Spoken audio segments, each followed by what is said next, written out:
Hear all these stories anywhere you listen to podcasts on the Let's Read podcast.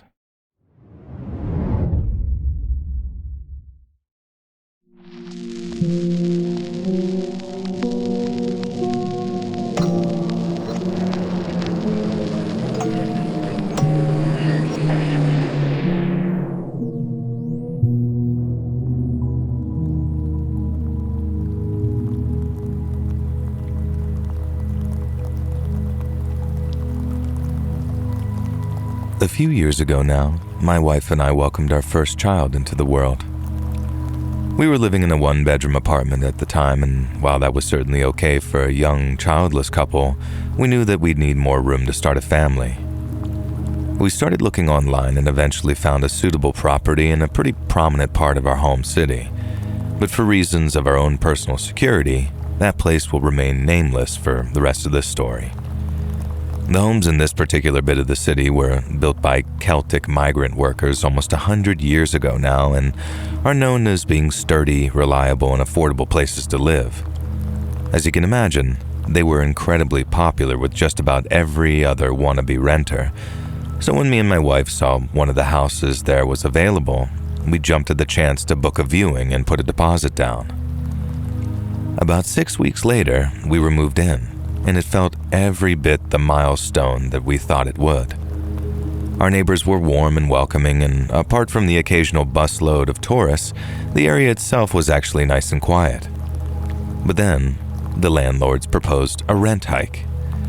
We were still very fresh when we got the news, so at first we had no idea how to really approach it. But then, right as we were approaching full-on panic, we got the news that a renters' union was undertaking a little investigation on our behalf, and we had to wait a few weeks to get the news, but when we did, we were over the moon. The landlords were backing down on the rent hike, and we were only going to be looking at a 3% annual raise instead of a whopping 12%. Neither me nor my wife had any inkling of what the renters' union had discovered, and we assumed they'd found some kind of bylaw that prevented the landlords from such a steep hike. But nothing could have prepared us for the truth. Nothing at all. The news about the rent hike was a stressful time for us, so I wasn't surprised when I started having these weird, recurring dreams. I just never expected them to be so vivid. The dreams would always start with me returning home from an errand, such as food shopping or a haircut, and I'd turn onto our street to find our house unlike I remembered it. All the other houses were the same regular red brick with copper brown trim, whereas ours was just jet black all over. The roof, the brick, the doors, even the windows appeared to have been painted the deepest shade of coal dust black I'd ever seen. I'd approached the house with the neighbors watching me from their windows and open doors, but as soon as I unlocked the front door and walked inside my home, the dream would end and I'd wake up. I told my wife about the dreams and the things that I saw in them, but she agreed it was probably the stress of the move playing on my mind. Now, I tried eating better, getting more exercise, and even stopped drinking alcohol altogether, but the dreams still wouldn't go away. They just visited me less frequently. They weren't exactly a hindrance at all. I could still go about my business as usual, but seeing as I'd never have any kind of reoccurring dreams before, it was definitely something that played on my mind a fair bit and made me wonder if I should just go and see my GP about it. Now, part of the reason that I reckoned that I could carry on as normal was because I work from home. I was head of a customer service department for a major electronics chain over here in the UK, so 90% of my job involved working from my home computer to take calls and resolve tickets. And this suited me down to the ground, as not only could I put in long hours with relative comfort, but it meant that I could look after our baby daughter while my wife was at work as a nurse. She also worked very long hours, you see, and very hard too, I might add, so it meant a lot to her that I could stay home with our daughter and make sure that she was well looked after. And so one day I'm working downstairs in the living room and my daughter is watching cartoons. I made myself a cup of iced coffee and then set it down on the coffee table in the middle of the room. But then the next thing I know, my daughter kicks her legs while bursting out laughing, and she boots one of the table legs and the coffee goes spilling all over the floor. It was a full cup, one of those big plastic coffee shop cups too, so almost a full pint of iced coffee was spilling all over the hardwood floor. I rushed to get some paper towels and the anti-stain spray, not wanting to lose any money by voiding our deposit. But then when I got back, I noticed something strange about the spillage. It was sort of forming a puddle. The puddle was a rough circle, forming in the center of the floor, and every time I'd take a wipe at it, the liquid would take the shape of that same rough circle again. I quickly realized there was a very subtle dip in the floorboards, one that must have been hidden with the rug that we'd moved when we decided to redecorate the room a little. And not wanting to end up getting charged for it, we reported the discovery to the landlords immediately. They sent someone over right away, just a general handyman I think it was, and after a quick inspection of the floor, they told us that we need some serious work done to prevent the floor from rotting away completely. Using one of those tiny tube cameras, the kind that you feed into small places, the inspectors were able to determine that a series of short wooden supports had rotted away underneath the floor. These had been attached to the home's foundations, but only in one section which appeared sunken, kind of like a well. And in short, we could get a hotel around the corner for about a week, and after maybe 3 or 4 days of work and a subsequent inspection, we'd be able to return our baby daughter to a safe, clean, stable home. But unfortunately, that's not quite exactly how things went down. We did as instructed and booked ourselves into a small hotel for a week, a very bare-bones place just a couple of miles away from our new house. Then, about 3 days into our week-long stay, we got a call from one of our neighbors saying the police were outside of our house. Not just any police either. They were in a forensics van wearing those all-white coveralls. I drove over as soon as the wife got home from the gym because obviously I needed to know what was happening in our new house. But when I got there, the police turned me away at the door. They'd take my phone number and they'd be in touch once they knew what the situation was. But for the time being, we were in the dark and I had to stay away. It took a week before the landlords called us to let us know that the work was completed. When they did, I demanded a personal inspection before we moved back in, and the woman who called agreed to share everything she knew when I met her at the house. When I arrived, a brand new matching floor had been installed and everything looked just as I remembered it. I obviously didn't test the new floor by pouring a drink over it, but I was assured that the foundations had been renovated and that the issue was now resolved. It was then that I asked what caused the police to come round, because if it was serious enough to involve the law, it was serious enough that we needed to know about it too. And that's when the woman sat me down over a cup of tea and laid it all out for me. First thing, they were offering a rent freeze for 3 years if we promised not to talk about this until after we'd moved out. And since we've been moved out of that house for a number of years now, I'm obviously free to talk about it now. The second thing was that the woman had sworn statements from not one, but 2 council-approved structural engineers, both of whom were happy to attest to our home's safety and security. So if we did choose to move back in, we could sleep soundly knowing that there were no structural issues. Those were all well and good, but what I wanted more than anything to know was to find out what was under our floor. And then after signing my half of a 36-month rental agreement, she spilled the beans quite spectacularly. Almost 100 years ago, when the streets and the houses were still brand new, a family had welcomed a child into the world. But this child was not one they had expected.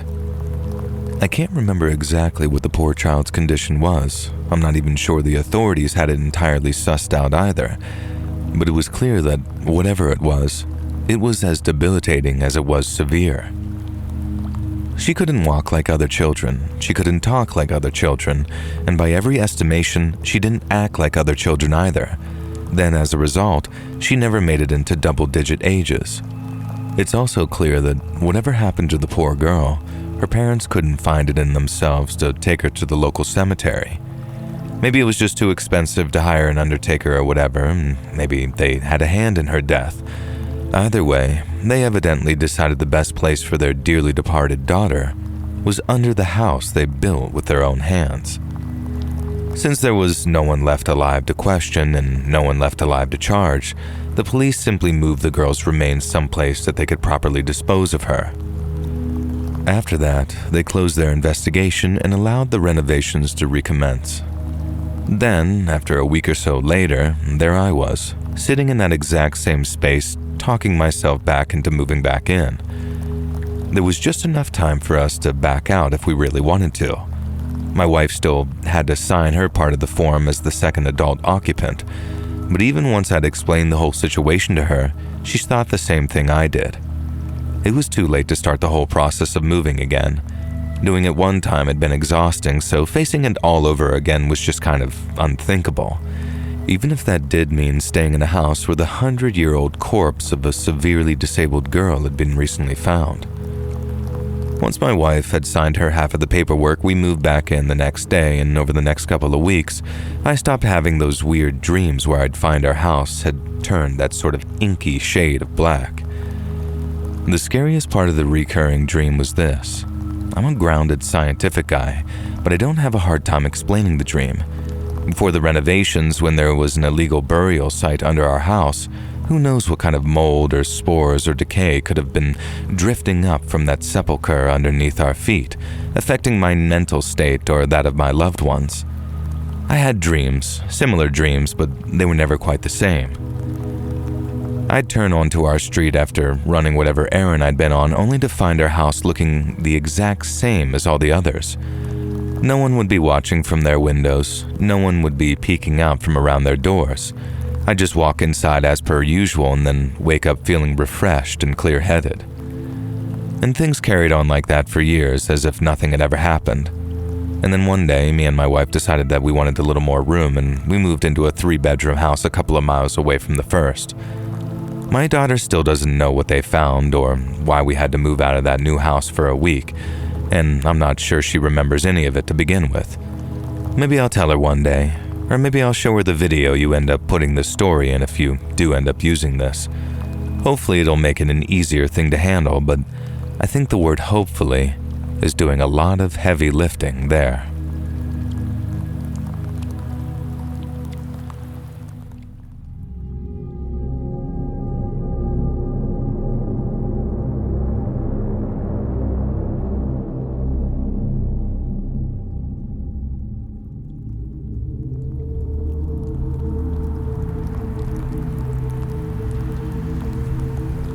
My name is Joseph, and I'm from Austria. Many years ago, I went on a long-awaited dream holiday to Paris, France. I had always wanted to see the Eiffel Tower, walk along the Rue de Faubourg Saint-Honor, explore the catacombs, and visit Notre Dame Cathedral. It's such a tragedy what happened to that. But I finally saved up enough money to take the time off from my job as a chef and surprise my girl with a trip to the City of Love. We drove there from our home country of Austria and had a nice road trip on the way, staying at various locations and making many happy memories. Then we reached Gay Paris. It really was the most romantic city. We dined under the shadow of the Eiffel Tower and the twinkling city lights. We took long walks along the Seine and made love in our hotel room with the windows open to the late-night city. Apologies if this is not appropriate to share, but we Europeans are just sort of a free people who are not ashamed of our love for beautiful women. It was perhaps our 4th day in Paris, when myself and my lover Amelia were seated in a cafe awaiting our latest delectable taste of French cuisine. I had parked our car on the street outside. There was a parking space next to it, and I thought nothing of it, as the average car would be able to fit in there. A man came driving along and idled beside the space. The movement caught my eye, and I watched him with some curiosity, as I am always interested to see how other people maneuver into parking spaces. I forget the brand of car that this man had, but it was clearly too big for him. He did not possess the necessary skill to navigate into the parking space. Instead of giving up and moving on, however, he began to use his vehicle to shunt the cars on either side of the space in order to widen the gap. My car included, of course. Shunting a parked car like that can shatter the steering column or the axles, and this absolute Oslok was going hog wild doing it to my car and that of the hapless stranger parked adjacent to me. Naturally, I rushed out of the cafe and into the street. I yelled at him in German, forgetting myself for a moment, and he pulled his car to a stop, pushed against mine, and climbed out.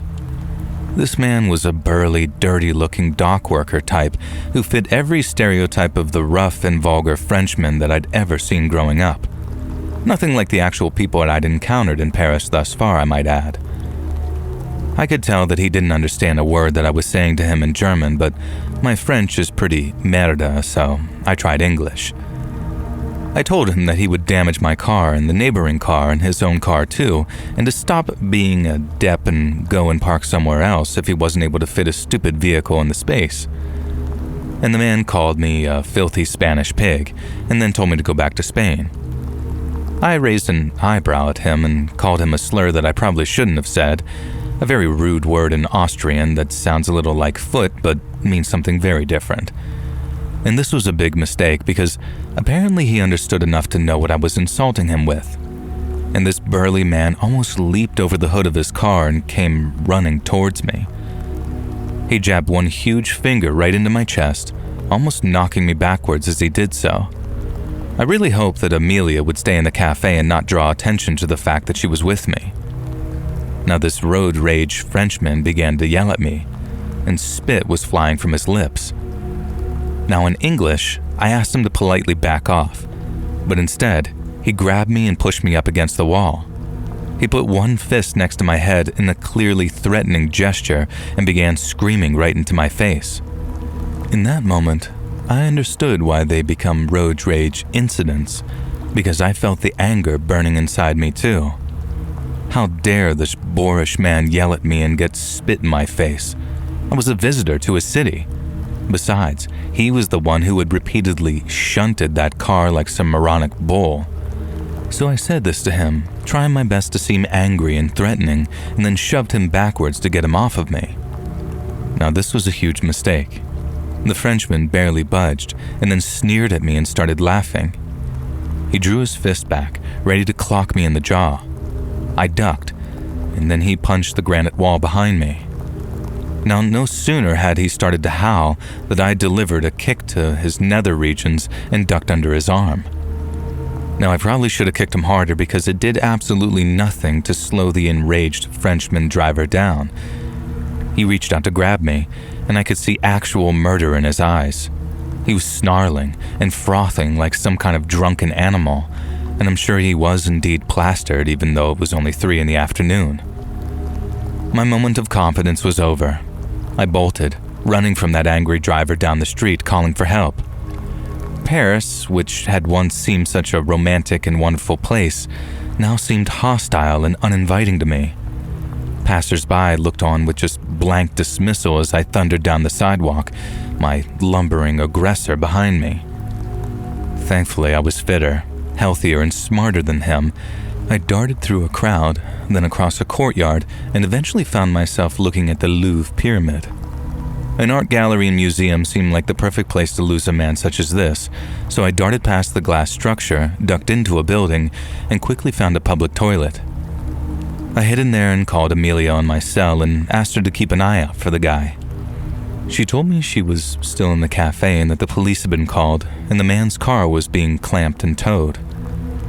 I stayed in the line with her as she described the next scene. The angry driver returned to his car and saw officers milling around the vehicle. I suppose in his drunken stupor, he mistook one of the officers for me and began to grab him, and then got forcibly thrown to the ground and subdued with batons.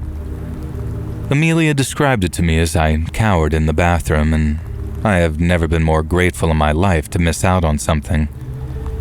The man and his car were carted away, and I have no idea what became of him, and I really don't care to know. Thankfully, our car was undamaged and we enjoyed the rest of our trip to Paris, but I have never trusted French drivers to park their cars properly to this day.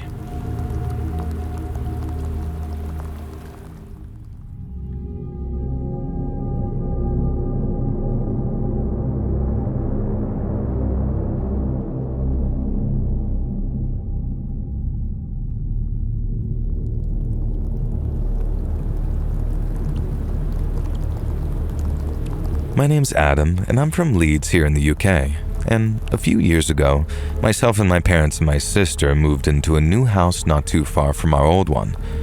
It was a semi-detached place in a quiet street with a neat front gardens and old-fashioned street lamps.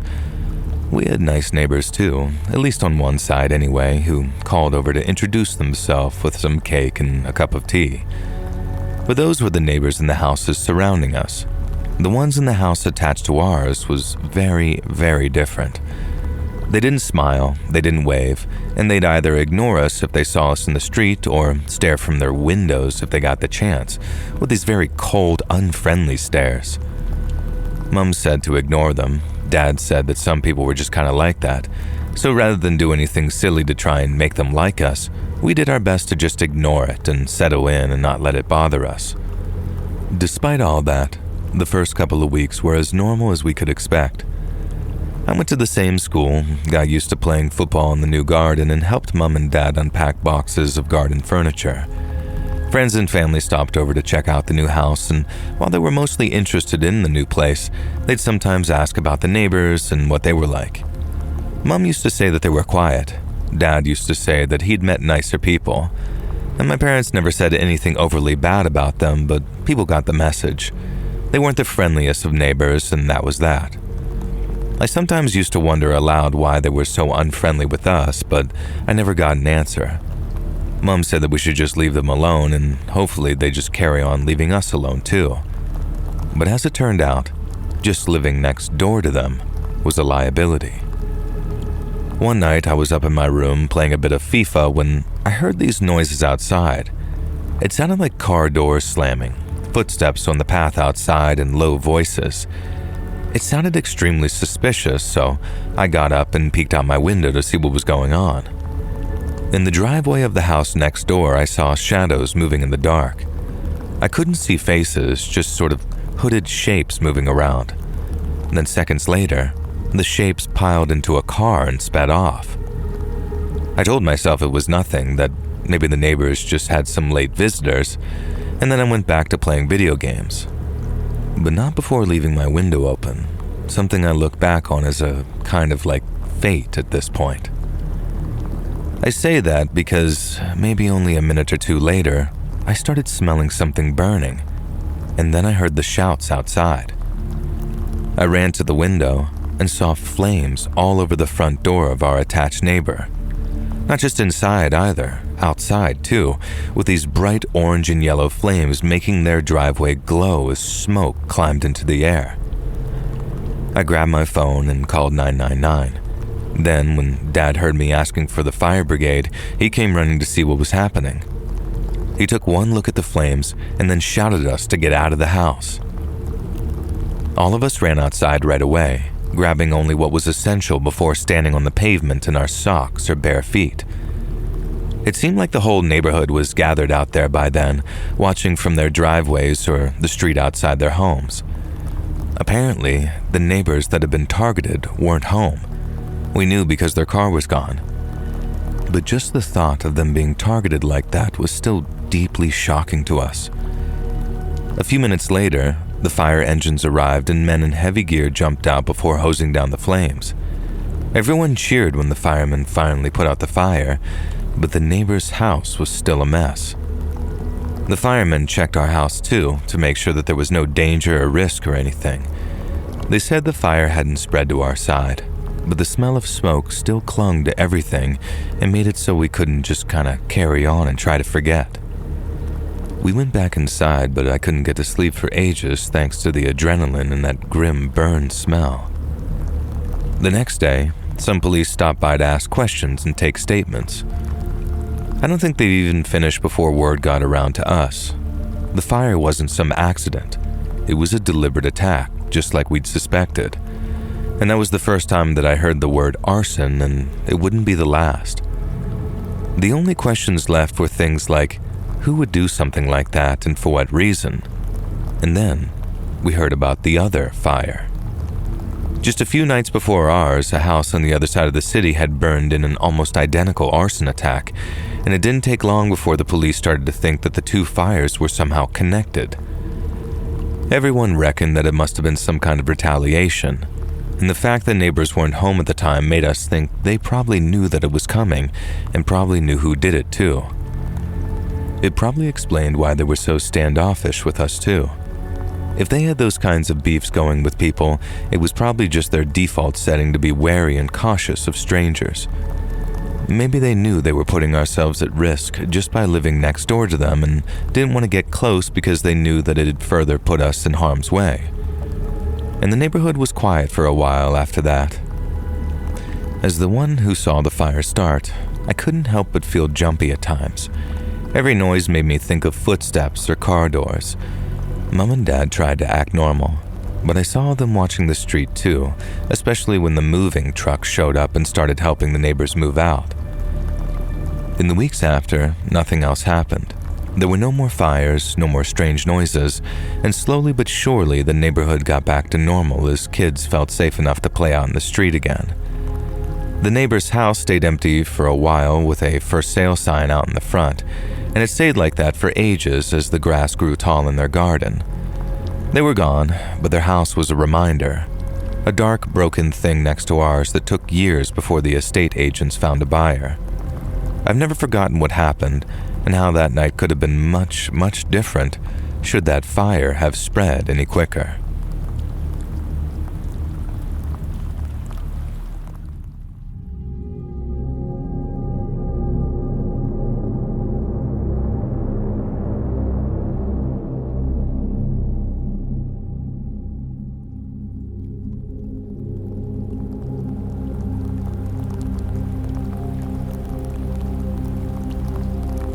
A few years ago, I went on vacation from the States to Eastern Europe. Now, I don't want to say exactly which country I went to, because it was most definitely wonderful and I don't want to give it a bad name. I did a lot of traveling around the country, and while most of the places I visited were great, with awesome people and some pretty sick food, just an awesome time in general, there were a couple of joints that were absolutely seedy as hell. One of them was a town I'll just call Hellville. I stayed here for a week when I was backpacking, and I was meeting a female friend a week later and planned to spend a bunch of time with her. So for now, I was just kicking back and exploring this little town of Hellville that I found en route to her digs. I could tell that it was a sketchy place as soon as I hopped off the bus into town. It had a vibe kind of like Eli Roth's Hostel, and my dumb self found that pretty exciting. I'd joked the whole time before my vacation that I was going to stumble across some backwoods village where the locals kidnapped tourists for the entertainment of rich sickos, and I was almost excited by the fact that this place looked like it had potential. Yes, I know that I was, and am, an idiot. The first night I got way too drunk in the local Hellville dive bar and almost got into a fight with a Chechnyan ex-military guy until we realized it was a big misunderstanding and ended up dancing and singing through the streets. Matthias became a good buddy then, and we exchanged cell phone numbers.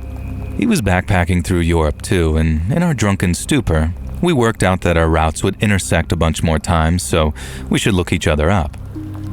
Feeling good for making a new friend, especially a badass Czech former soldier, I collapsed into bed in my hostel, being snapped at to shut the F up by more than one angry traveler. The next day, I went exploring Hellville. There wasn't really much to explore, just a few unhygienic-looking bars and cafes, a central square with an honest-to-God village well in it, which I was certain would give me cholera, and then a bunch of farmland. I took a stroll through the countryside to see if I could find any of those classic European milkmaids hard at work in the fields. Sadly not, but I did spy a few gruff-looking farmers and a group of teens in tracksuits that I didn't really like the look of. They were sitting on a fence, chattering in their language, and I could tell that they were talking about me because they were pointing at me and then whispering to each other and laughing. Despite being my arrogant self, I decided to make like a tree and split. I tried to look as casual as possible, but quickly broke into a jog. Now my heart sank as I heard footsteps and the sound of teenage voices behind me. A couple of them sprinted ahead to catch up with me and stood blocking my route back into town. There must have been 5 or 6 guys in total, 4 eventually facing me and then 2 big meatheads blocking off the return path. One of them pointed to my shoes and said something about trainers. I didn't understand for a moment, and then he muttered something about Nikes and then sneakers. I remembered Europeans referred to sneakers as trainers and then realized that he was saying that he liked my Nikes. I said back, yeah, that they were nice sneakers, but very cheap ones. Now, this was true. They were probably only $100, nothing to get excited about. This caused the teens to start laughing cruelly, and then the obvious ringleader pointed at my shoes again and referenced that damn Daniel meme from years ago. I politely laughed, and he began to shove me, saying something in his language that I didn't understand. I could tell from his body language that he was asking why I was laughing at him, though, which I'm sorry, but I thought that that's what you're supposed to do when someone says a meme, even if it's an ancient dead one. I had no idea how to convey it to this guy, though, who clearly just wanted to start trouble with me. His buddy, a fat pig-looking guy with a Michael Cera bum-fluff mustache, also pointed at my shoes and told me to take them off in some broken English. Now, under no circumstances was I going to give these a-holes my sneakers. They might have been cheap Nikes, but they were mine, and they served me pretty well on my backpacking trip so far. I told them to F off, and then realized that this might not be a good idea when there were 6 of them and 1 of me. I turned to leave and realized that one of the bigger guys blocking my path was actually carrying a knife. Now, it was only a Swiss Army knife and looked rusty as hell, but I didn't really like my chances of survival if that thing went into my gut. I was surrounded on both sides, so I did the one thing they hadn't counted on. I leaped the fence to my right and began to sprint across the fields like I was back in high school track. These teens started yelling and shouting, and I heard a crash from behind me as they leaped and toppled over the fence. One of them, probably the fat kid, had fallen to the ground and tripped a couple of more of them up. I continued to sprint, glancing over my shoulder, and saw that 3 of them were still following, including the leader and the one with the knife. Now, this knife guy wasn't that fast, but the leader was leaping over ditches and all sorts of stuff and clearly knew the land better than I did, so he was gaining on me. I kept running, looking for help of some kind, any kind. Did they even have cops patrolling the streets here? I certainly hadn't seen any kind of law enforcement. Hell, I'd take a miserable-looking farmer at this point. Surely these teens wouldn't stab me to death for my sneakers in front of the villagers. I had no idea what the place might be like, though. My mind went back to how I'd joked about looking for a town like in the movie Hostel, and I cursed myself for being such an idiot. I wasn't even going to die in a cool way by having my eyes cut out or my wiener fed to dogs or anything.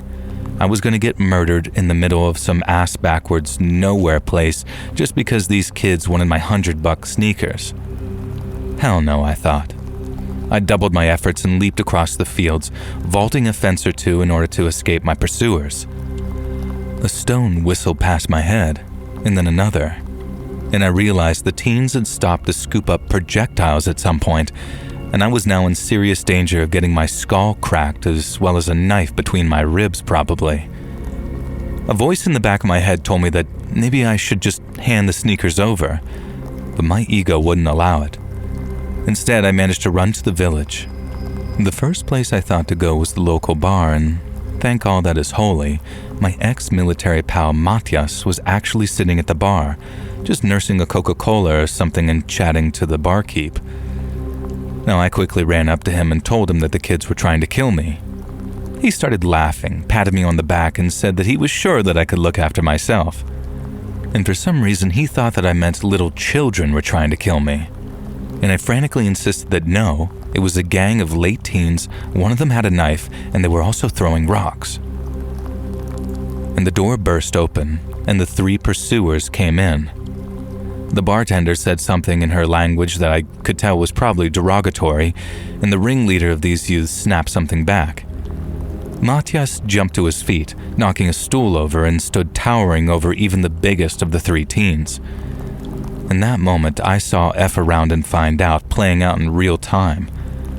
Matthias reached around the back of his belt and produced a small bag, which I realized was some kind of military-looking club. He slapped it against his palm and stepped forward. The kids froze, unsure whether to size up to Matthias or run. In the end, the bartender made the decision for them. He stepped out from the back room, shotgun in hand, and pumped it and pointed it at them. The boy started frantically apologizing, and the barman yelled something that I later found out meant, "I'm going to tell your fathers and you'll be getting the beating of a lifetime." Matthias and the barman explained to me that American sneakers are a valuable commodity to the teenagers in that country, and I should probably wear older, crappier-looking shoes if I'm going to travel around there. And Matthias even promised to hook me up with a pair of his army boots, which later he did. Now, they were 3 sizes too big for me, but I wore them with pride and still own them to this day. That night, Matthias and the barman treated me to a few drinks, and Matthias regaled me with some tales from when he was in the military. And all I can say is that I'm glad he and I did not get into a fight the night before, and I'm almost happy for the teens that they backed down when they did. Man, Matthias can be scary at times, and I'm still in touch with him to this day via email sporadically. He travels Europe like some kind of Jack Reacher drifter, only without the wild adventures, but I like to think that if he needed to throw down, he would. Now, I moved on from Hellville the next day and went to visit my female friend early. I was not sad to be out of that village, and looking back, I cannot believe how dumb I was to fight for my life instead of just handing over those damn sneakers. But on the other hand, they were nice sneakers and I paid for them with my own money. No deranged European kids get to steal my shoes.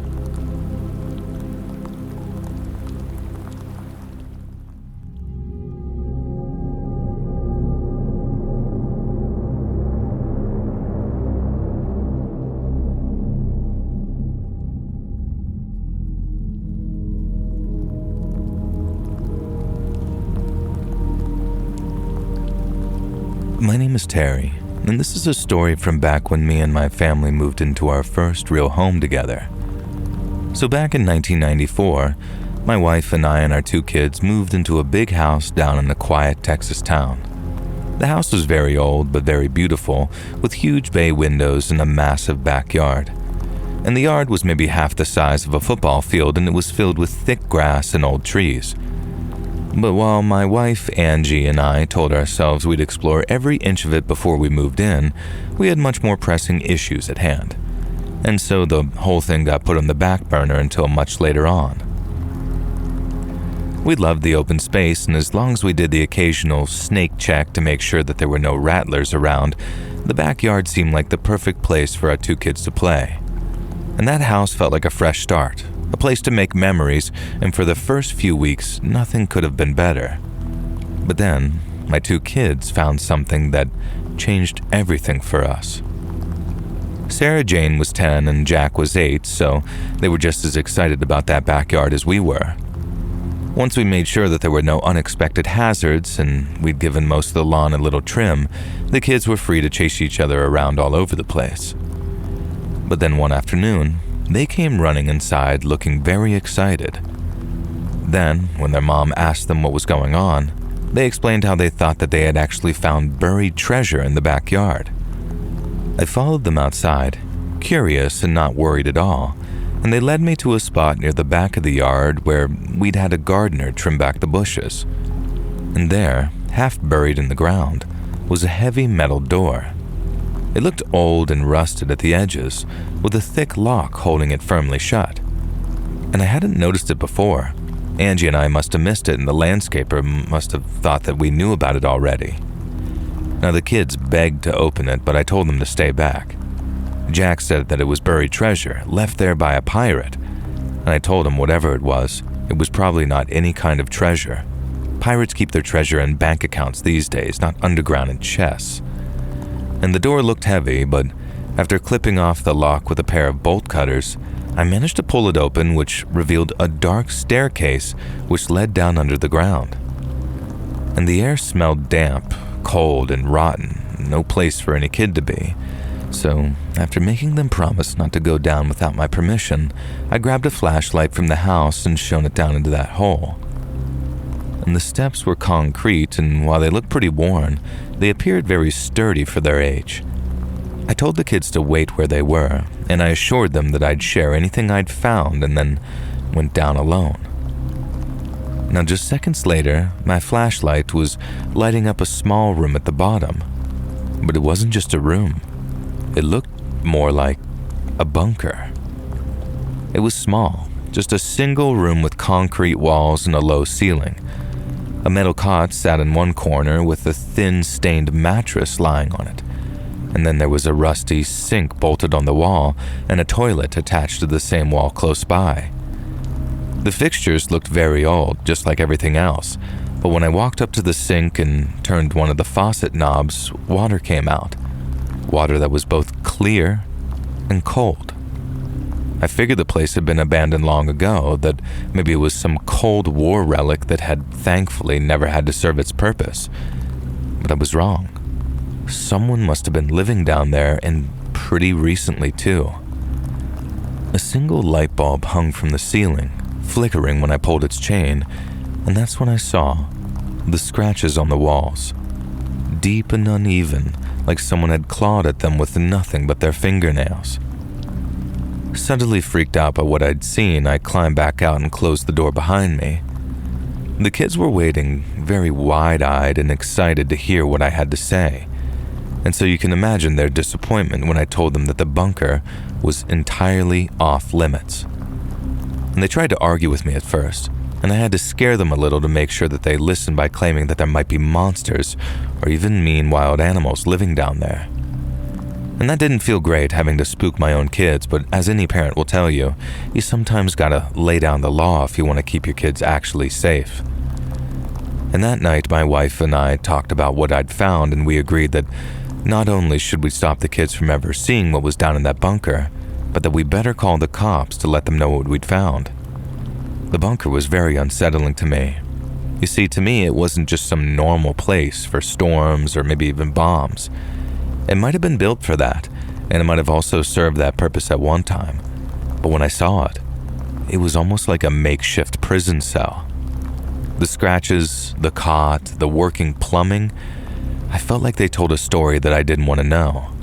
It felt like a secret that we didn't want to be a part of, and we didn't want that secret in our new home. 2 sheriff's deputies stopped by the next day after we called. They followed me to that bunker, and I showed them the metal door in the room below. One of them wrote down some notes while the other asked a bunch of questions, and they checked the sink and the toilet, noting that the water was still working, and agreed that that was probably not a great sign. They also found a small chain bolted to the floor near the cot, something that I hadn't seen during my first visit down there. It looked kind of rusted, but it was still very strong, and my skin wanted to crawl off my bones when I saw that. Stating the obvious, one of the deputies said the bunker was likely used to hold someone, and probably against their will. They didn't say much else, but their faces were obviously very pale as they said this, and they told us that we weren't in any trouble, that we'd done the right thing in reaching out to them. But for the time being, we were to keep that bunker locked. They would investigate and let us know if they did find anything. And that same day, I drove over to the Home Depot in town, bought a brand new padlock, and relocked the door to that bunker. I told our kids obviously to stay away from it. They nodded, but I saw this very deep curiosity in Jack's eyes, like it was another conspiracy to keep him away from the treasure that we'd found down there. And it made me glad that I bought that padlock. It was the only thing stopping him from going down there and seeing all the stuff for himself. And at that age, seeing dark stuff like that can have a terrible effect on a child's mind.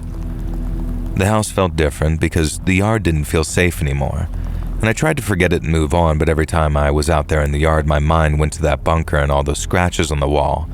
Who had been kept down there? For how long? And most importantly, why?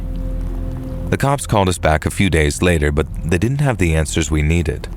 They said they found no records of the bunker anywhere in any files or documents related to the property, and the home's previous owners also claimed no knowledge of it. They were all the way up in Oklahoma and had never visited the property. And then the folks who likely had it built were dead, and there were basically no one to talk to or question that had any solid answers for them.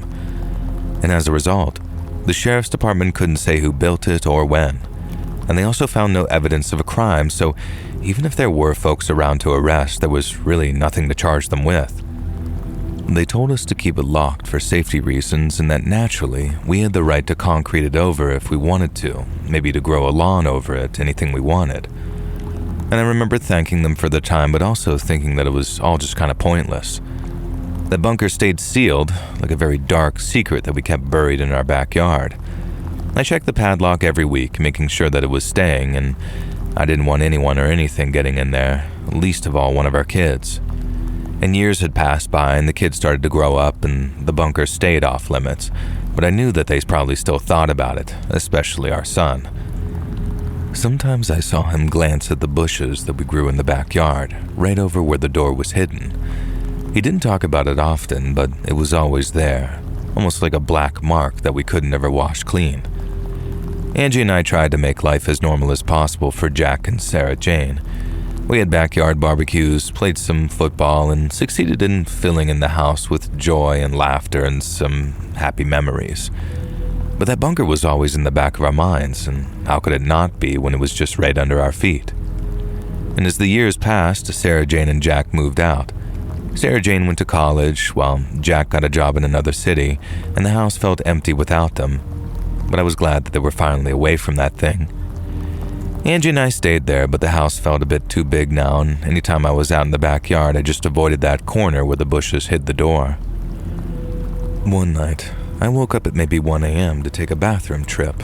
I figured that I'd heard it when washing my hands, but when I turned off the faucet, I heard it. This low scraping sound, like metal on stone, and it was coming from the backyard. I quickly made my way downstairs, grabbed my pistol with the little flashlight attachment that I had bought specifically for home defense, and then went out in the backyard. It was cold and almost pitch black out there, but after walking across the lawn, I pushed through the bushes near the back and checked the lock on the bunker door. The padlock was still there, but the dirt around the door looked disturbed, like someone had been digging. I told myself it was probably just an animal, maybe a raccoon, but I couldn't convince myself, and a part of me thought that maybe it was Jack, but that seemed insane. Another part of me thought that it was whoever had owned the house before, maybe even the person who had been kept down there.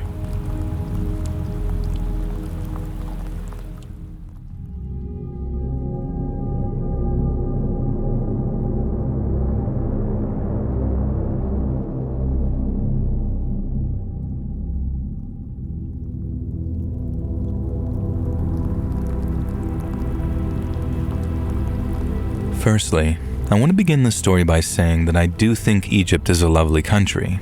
It's populated by many wonderful people, and I have friends that are both immigrants and natives. I have visited the country again since the incident I'm going to tell you about, and I enjoyed my time there. Unfortunately, though, there's no avoiding the fact that attitudes to women in Egypt can be unpleasant. Things are a bit more relaxed in the country in 2025, but when this occurred in 2011, it could be extremely risky for a woman to walk around by herself, especially uncovered. A lot of Egyptian women wear hijabs or niqabs, covering their hair or almost everything apart from their eyes. Of course, Western non-Muslim women visiting Egypt just dress how they normally would, but this can be dangerous and downright stupid if you're alone. And as such, when I first visited Cairo, it was strongly advised that young women cover up as much as possible, make sure that they're with a male chaperone, and stick to the touristy areas. I was most excited about seeing the pyramids and exploring the deserts, and I wasn't even particularly thrilled about spending a few nights in central Cairo before we began our proper tour. Our tour guides insisted that it was totally worth it though, and we needed to experience the city to experience Egypt. As I followed the tour group through the bazaars, taking in the sights, the sounds, and the smells, I was starting to get won over. My dad was engaged in animated discussion with one of the guides, and they become fast friends. Mom just seemed happy to look at the rugs and ornaments for sale, and all the other middle-aged tourists were cooing and awing over the sights. I was the only young woman in her early 20s, and there was a guy my age on the tour group too, but he'd opted out of this afternoon's city tour due to food poisoning, which was really because he was hungover from the night before. Nobody was really paying attention to me, nor did I to them, which is why I didn't notice at first when I lost sight of the tour group. At first I didn't panic. They couldn't have gone far. But when I turned down the next alleyway and found myself in a crowd of unfamiliar Egyptian faces, it did cause me to pause. A few of the older male store owners were looking at me a little strangely, their eyes traveling up and down my body, even though I was wearing jeans and a long-sleeved t-shirt, the best compromise I could make in this heat. I got pulled along by the throng of the crowd, and before I knew it, I'd been kind of forced into another side of the alley, ducking out of the flow of people just so I could get my bearings. A few young men stood in a doorway, and I knew immediately that they were trouble. They sort of strutted over towards me in the way that certain guys do, and the way they studied my body made the previous store owners look reserved.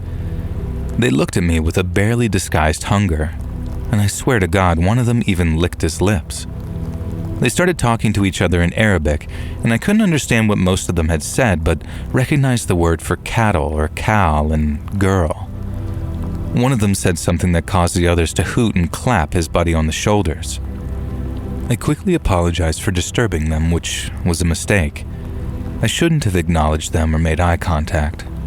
Before I could step back out of the alley, one of them grabbed me by the wrist and pulled me deeper into the shadows. My blood immediately ran cold. I knew exactly what they wanted to do to me and what the things that they were saying meant.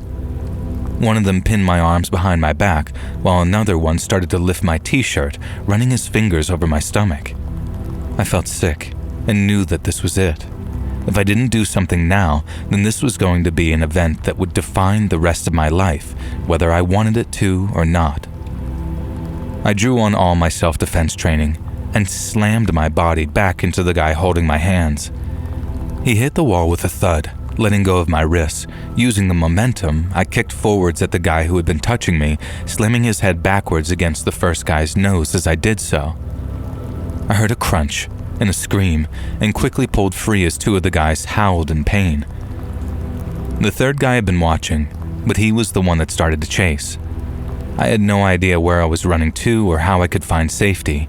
There was every chance that I'd just run into more angry young men who were looking to tear me apart. I can't even describe the chase because it was all some blur. All I know is that the man chasing me grabbed my hair and shirt at least a few times, including one where he tore a chunk of the hair out of my scalp, causing me to cry out in pain. It felt like I'd never escaped him. Everywhere I went, crowds were surging forward, and it was only later that I learned that I was on the outskirts of a goddamn armed riot. And I think that's what saved me. Eventually, I burst into a courtyard and saw my parents and the tour group. They all looked frantic and defensive, and I guess that's why our one tour guide who'd befriended my dad was holding a brick. He barely paused as I came sprinting into the courtyard, followed by a guy who was clearly chasing me. The tour guide pulled back his arm and let his brick fly straight and true. I heard it hit my pursuer's head with a loud, hollow clunk, and he just sort of dropped to the floor like a discarded sack of potatoes. The tour guide said it was better that we got out of here because something was clearly going down. So he and the other guide led us down some more side streets and away from what he explained was turning into a full-scale riot. I asked if we should tell the cops about the guys who tried to assault me, and he just sort of laughed.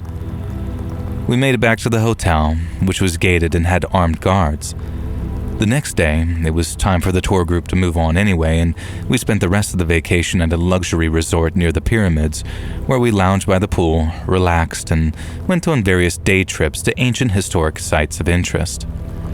Now, I love Egypt, and like I say, I've been back there since, but this was the most terrifying experience I've ever had, and one that could have changed my life, all because some people see others as less than human.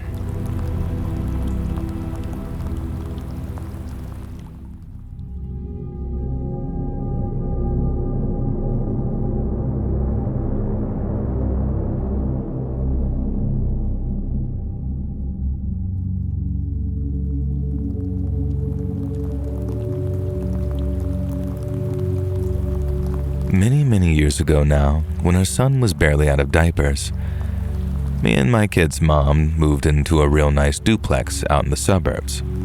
It was on a quiet street, and the neighbors were quite friendly, and some even actually came over to help us unpack.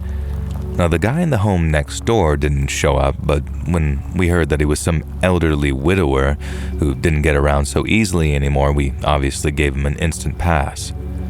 Now, our son Luke loved the big backyard and pool that we now had. He loved his new bedroom too, but what he didn't love was the big old closet with its sliding wooden doors. He seemed almost cautious of it right away.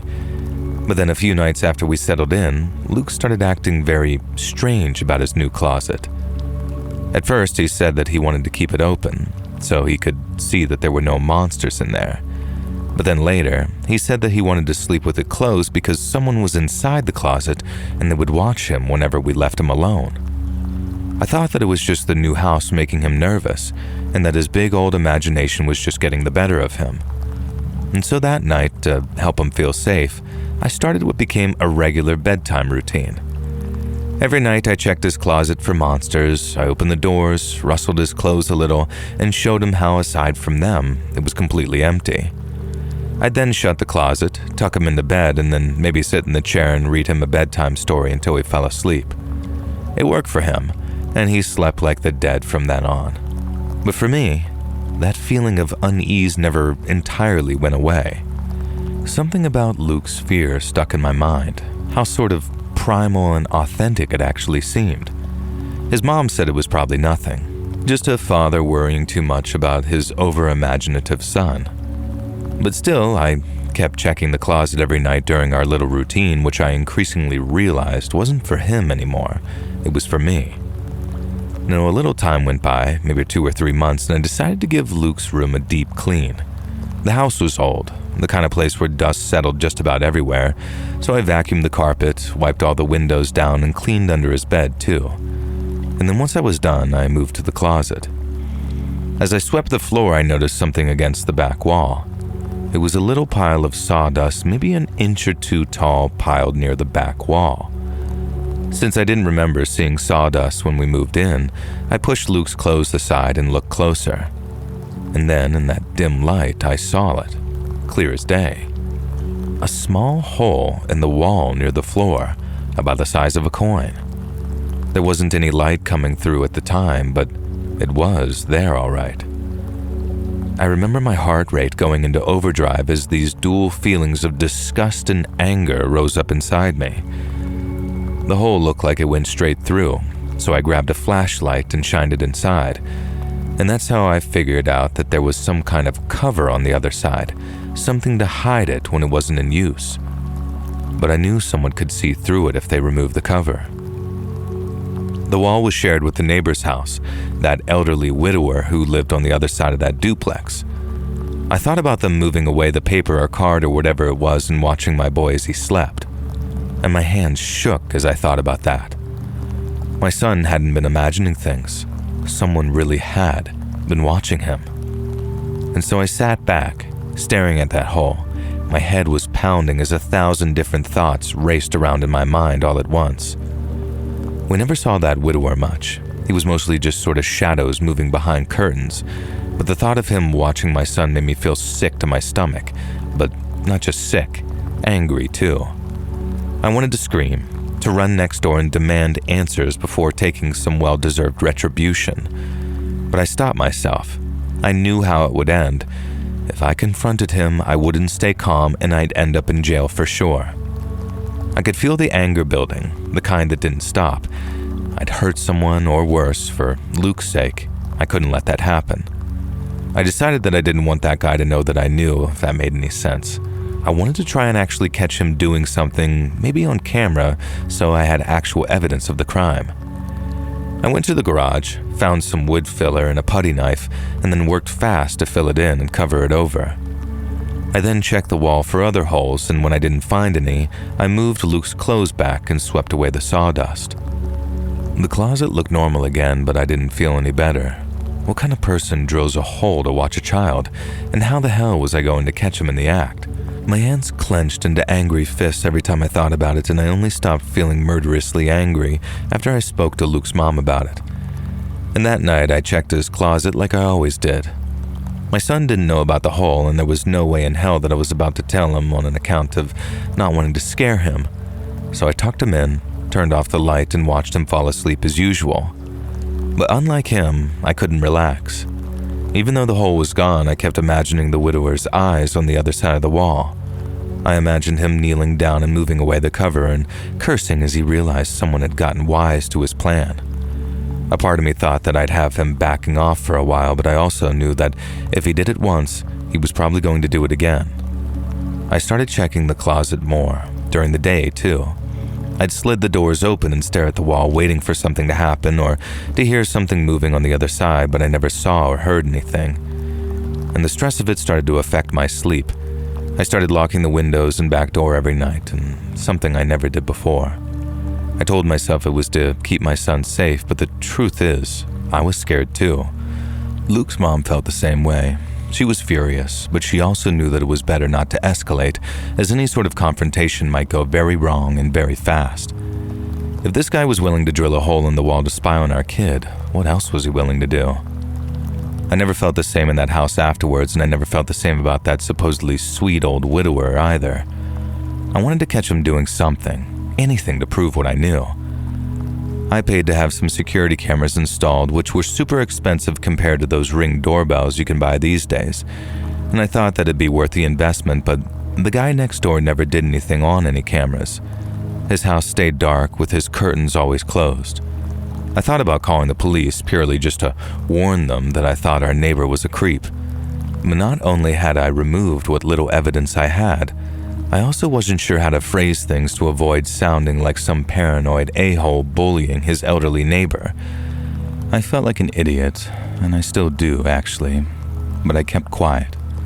I started sleeping with a baseball bat next to my bed, and I told myself it was just for home defense, but deep down, I knew I was ready to use it for home offense. If I heard someone in Luke's room, if I even so much as heard someone creeping around outside, I wouldn't hesitate. I even got excited about the idea of catching the guy, excited about the idea of smashing his head in, and that scared me almost as much as the hole. And after a couple of months went by and still nothing had happened, I started to relax a little. There had been no new holes, no strange noises. Luke hadn't talked about being watched in a while, and the only disturbed sleeps we got were when we'd had an unrelated nightmare. The routine definitely helped a lot in that continual process of checking the closet before tucking him in, but I never stopped checking that wall. I'd run my hand over the spot where the hole was, making sure it was still sealed, but it always was. And then one day I saw a truck outside the widower's house. No goodbye, no explanation, and the house stayed empty, and it took a while, but we actually heard that he'd passed away. And as horrible as it is to say, I actually felt relief. The hole was gone, and so was the sicko who put it in there. But the fact that it even happened in the first place, that there's people out there who'd think to do something like that, that's something I'll never be able to come to terms with.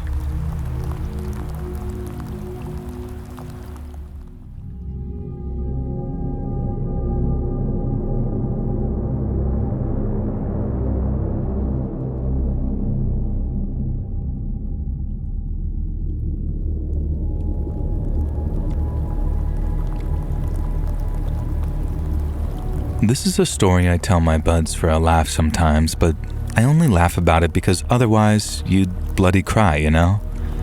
Everything turned out okay, but honestly at the time, I thought my entire life was over, and I'd spent the rest of my days rotting in a Dutch jail.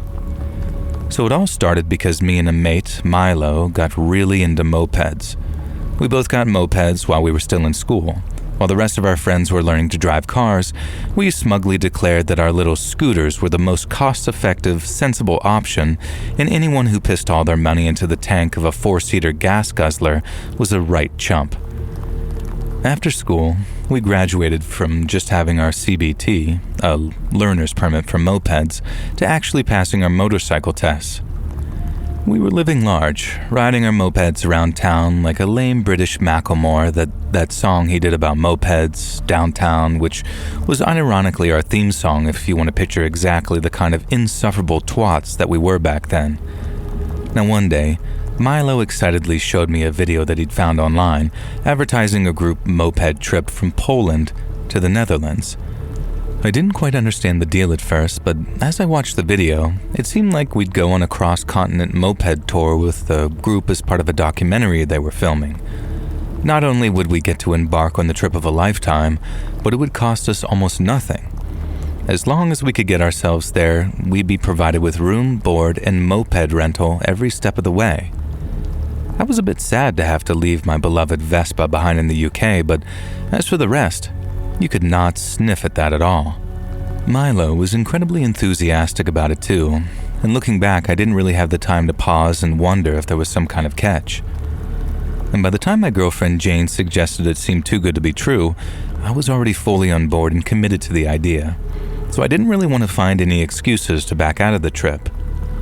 I didn't do my due diligence and look into Pete, the guy organizing the tour.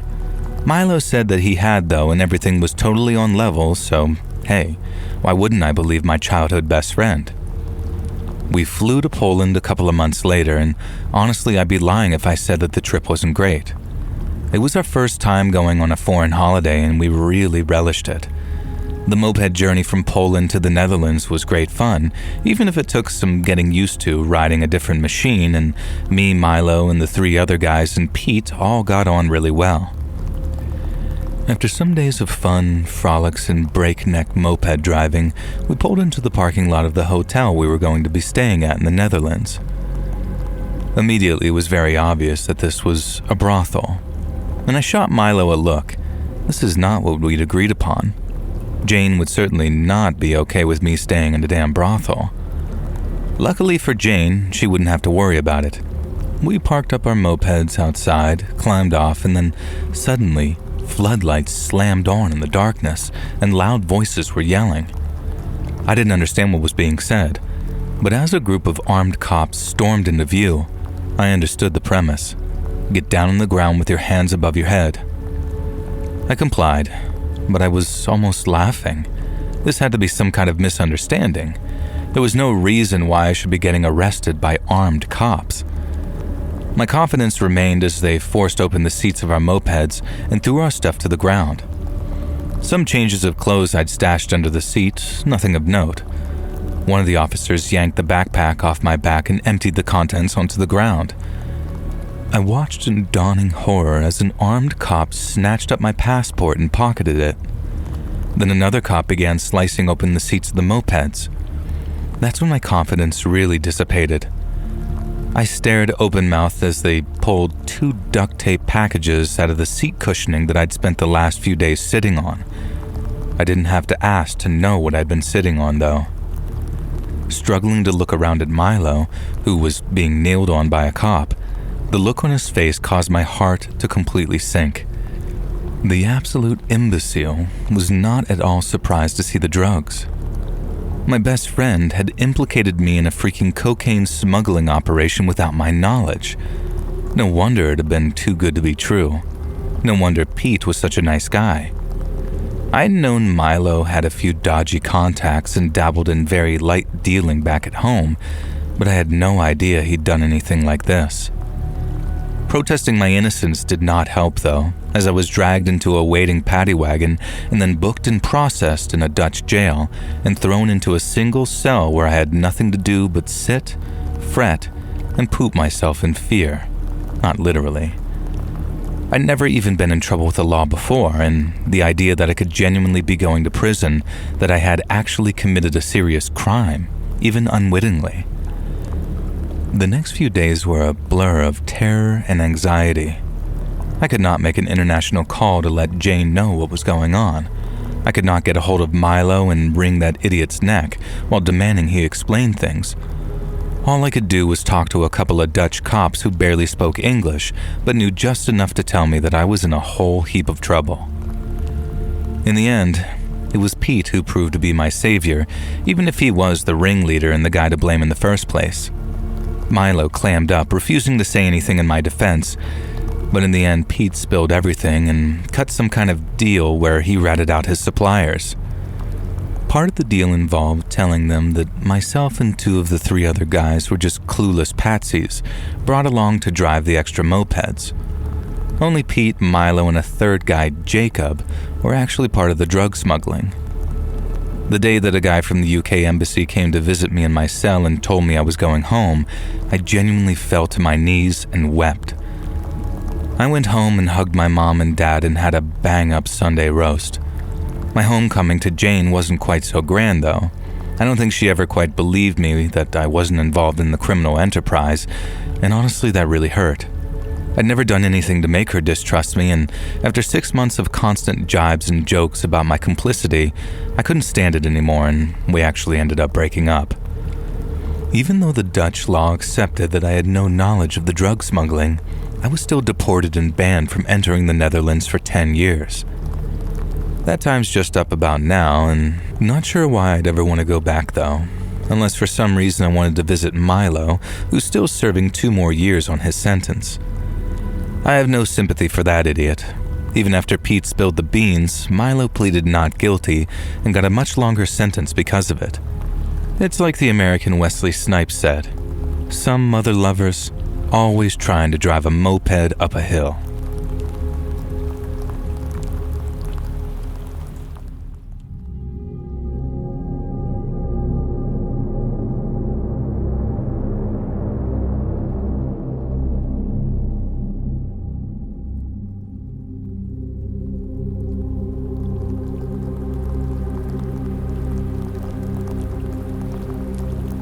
About 20 years ago now, my wife and I decided that we need more room for our family, so we picked out a house for sale that was within our budget and then went through the process of purchasing it and moving in.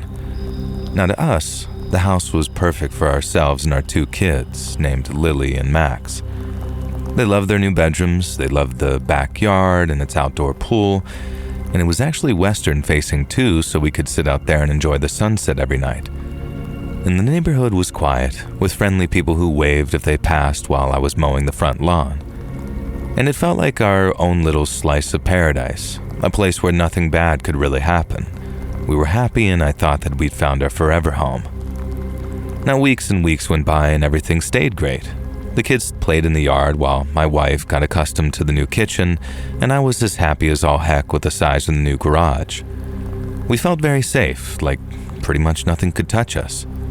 But one night, everything changed. It was late and the house was dark. The kids were asleep, Emma was in bed reading, and I was about to lock the front doors when I heard a loud noise outside. It was sort of a soft thud, like something heavy hitting the door. I kept on listening for a minute or 2, and then when I didn't hear anything else, I told myself it was nothing, maybe just a car's trunk slamming in the distance. I went over to the back of the house to lock the back doors, and that's when I heard the footsteps. They were heavy, and they were only getting louder, but before I could move, the door in front of me crashes open. After being thrown back, I saw the men rush in. They were wearing black with their faces hidden behind masks. They carried flashlights and bags, and one even had some type of blunt object like a crowbar. And my legs felt weak, but I couldn't run. I had to protect my family. And the second they saw me, they rushed forward. There were 4 of them, tall, very well built. He pushed me into the living room as my wife stood at the top of the stairs, looking pale and frightened. Lily and Max woke up and ran to join her, and I wanted to tell them to run, to hide, but my voice couldn't work. It was like a dream. The men ordered my wife and kids downstairs too, and they shoved us onto the couch. They then stood over us with those flashlights that were bright, blinding us, which I guess was kind of part of their plan. Finally, one of them stepped closer. He was the tallest, and his mask was black with holes for his eyes and mouth, and he leaned down so close that I could smell his stinking breath. He didn't speak, but his eyes were burned into mine.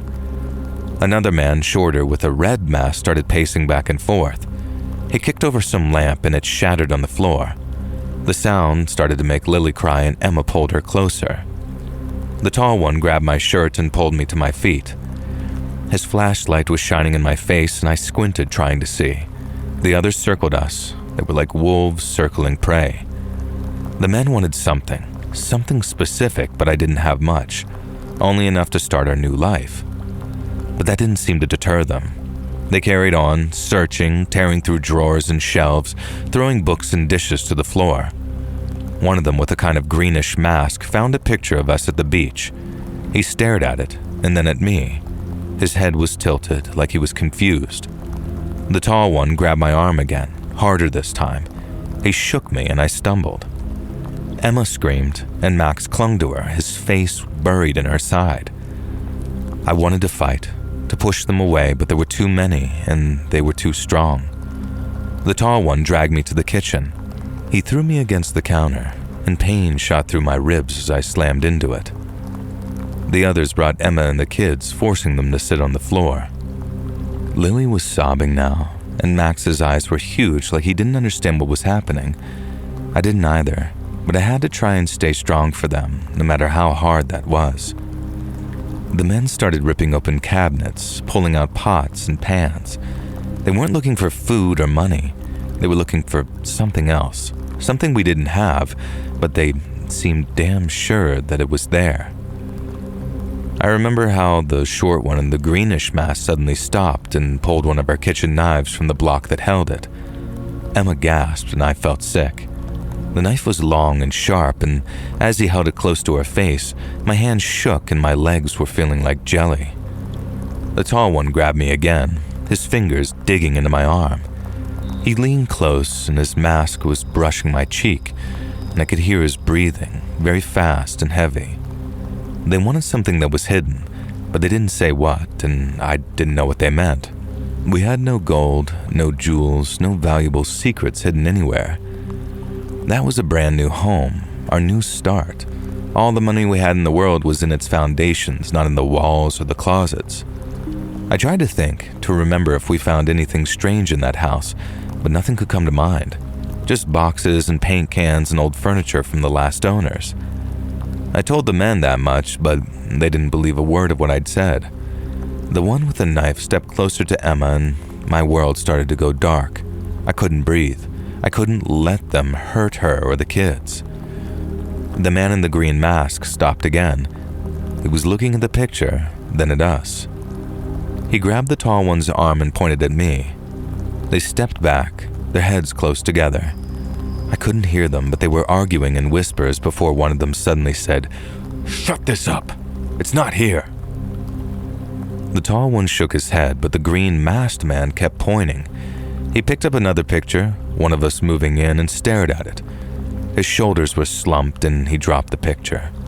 The others froze, watching the two guys argue. Then suddenly they backed away. The tall one let go of me and I fell to my knees. The man with the knife lowered it, stepping back. They looked at each other and then at us, and then without a word, they turned and walked out no faster than they'd come in. The house was silent except for my daughter's sobs and my heavy breathing. Emma crawled over to me and we held the kids tight. My hands were shaking as I checked them for cuts and bruises, and everyone was okay. We were just terrified. I called the police. They came pretty quickly. Their lights were flashing through the windows as we went out to meet them. They searched the house and the yard and the street outside. They found footprints in the mud, but that was pretty much it. These men were gone. The police asked questions, wrote things down, and promised to look for them. But from what I told them, and I agreed with this, they said it was a mistake, that the men thought we were someone else. Maybe the last owners, maybe someone with some valuables hidden somewhere, but they didn't know who. The police never found the men, no one was arrested, and we fixed the broken lamp and cleaned up the mess. The house didn't feel like paradise anymore. Emma stopped humming all cheerfully in the kitchen, and the kids didn't really want to play outside anymore. We locked the doors, checked the windows, and slept with the lights on, and I started keeping a gun in the bedside drawer just in case. The neighborhood stayed very quiet, and nobody else was hurt, but I really couldn't shake the fear. Watching out the windows and the doors and that dark driveway out front, I wanted to protect my family, to make our home safe again in all the ways I'd failed the first time. But deep down, I knew that it would never feel the same. Paradise was gone, and all we had left were the memories and that endless fear.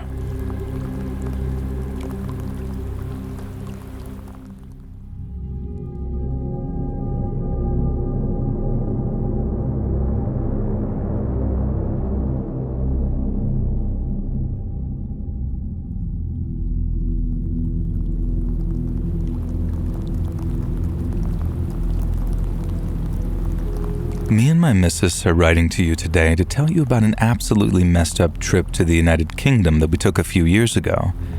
It was just after COVID travel restrictions had been lifted, so we were itching to stretch our legs and visit a foreign country, so we picked somewhere as far away from home as possible. We didn't really have a plan for our UK holiday. It seemed like a nice place, so we opened up a map of Britain, stuck it on the dartboard at the bar that I co-own with my brother, and I threw a dart at it. Well, we missed, and I would have had to vacation in the Bristol Channel, so we threw another one and landed on Sussex. We didn't know anything about Sussex, and apparently it's not really a massive tourist destination, but we picked the funniest sounding place that also seemed a bit touristy, Bognor Regis. We figured if it was crap, it wouldn't be too hard to shoot up to London early, which we planned to do for the second half of the holiday regardless. Bognor Regis was actually great. We hit the town in July, dead in the middle of the Australian winter, and despite what we'd heard about the UK, the weather was bonzer. Me and the missus spent our days sunbathing on the beach, buying crap from the seafront stores and getting sunburnt. Then, at night, we hit the bars and the clubs and tried our best to paint the quiet seaside town red. We made a bunch of friends at Bognor Regis, other tourists from all over the world, like Detroit, Belgium, Turkey, Birmingham, all sorts. One fellow that we met, he said his name was Rishi, like the then Prime Minister, which we all found really funny. Rishi was a wild party animal, and it was with Rishi that we got so drunk one night that we found ourselves lost in the middle of the countryside, unsure how to get back to Bognor Regis. Me and the missus were both absolutely wrecked, and we lost track of Rishi altogether. We were out in the middle of nowhere, with no idea how we'd even managed to get there. I have a vague memory of riding in a van with Rishi and some other guys drinking cheap beer, but now me and the missus were walking along a country road in the dark, singing God Save the Queen. Rest in peace, Liz. Eventually, we came across a 24-hour petrol station and a service station. There was a Costa Coffee, but it was closed, and a McDonald's staffed by a very bored-looking teenage boy. We bought some munchies and then wandered to the gas station to see if they had the number for a local taxi firm or some type of ride. The guy at the counter directed us to a notice board, which we struggled to read in our drunken state, but eventually found a business card from someone offering taxi services 24 hours a day. I called it up on my mobile, and a very polite young woman answered. I told her where we were at, described the service station, and she said that she knew exactly where to send a driver. She told us to look out for a silver Ford and that our driver would be named Mears. Half an hour later, a car pulled into the petrol station lot and a shifty-looking bloke gestured us over. I asked if he was Mears and he said, sure, why not? Now looking back, I can't be sure if we got into the right car. It's hard to get it clear in my head whether I'm just remembering things wrong or whether we really were this careless with getting into a car with a stranger. Either way, Mears, or whoever this crooked bogan was, did not have our best interests at heart. It wasn't immediately obvious. We had no bloody clue where we were, so we had no bloody clue that Mears was driving us in the total opposite direction to Bognor Regis. And by now, my missus had passed out and was snoring against my shoulder. I tried to make conversation with Mears from the back seat, but he suddenly pretended that he couldn't speak English. Weird, I thought. He'd understood me perfectly earlier. Or maybe I'd been so drunk that I just sort of slurred nonsense at him and he just sort of gone along with it. When we pulled up to a stop, I knew we definitely weren't in Bognor Regis. We were in the courtyard of some broken down, filthy farmhouse that looked like it hadn't been lived in for years. Still, I saw a chicken run across the dirt in the darkness and at least one goat peering at me eerily from beyond a fence. Lovely, I thought. Mears got out of the car and yelled something into the darkness. A dog began to bark furiously and a male voice called back. I peered through the front windscreen from the back seat, squinting into the darkness, and saw two fellas join Mears. Mears had his window down so I could hear them, even though I don't think he knew that I could hear them. Fear gripped me as I realized what they were talking about. Mears was saying that we were rich American tourists. We're Australians, you wanker, I wanted to yell, and that nobody knew where we were, so they could just do us over and dump us in the acid vats out back. Bloody Nora, I thought. I didn't much fancy that either. and neither did one of the men because he vehemently disagreed with Mears, slapping him around on the back of the head even. And at first I thought this meant Mears had been kidding around, but no. The other man said that they just wanted to do me in, but the missus should be handed over to Osama and his boys, and they'd know what to do with her. I swear on my old dad's grave, when I heard Osama, I thought that they were just larrikins. But then Mears said something like, sure, maybe they'll hook us up with some of their fine, and then a derogatory term that implied that he was talking about very young women. Next, I saw the glint of steel as one of the men unsheathed some huge blade. Right, this could totally ruck off. Machetes, grooming gangs, a matey called Osama? Not bloody likely. Not for me and the missus. And I didn't even think. Drunk as an absolute skunk, I clambered into the front of the Ford Escort.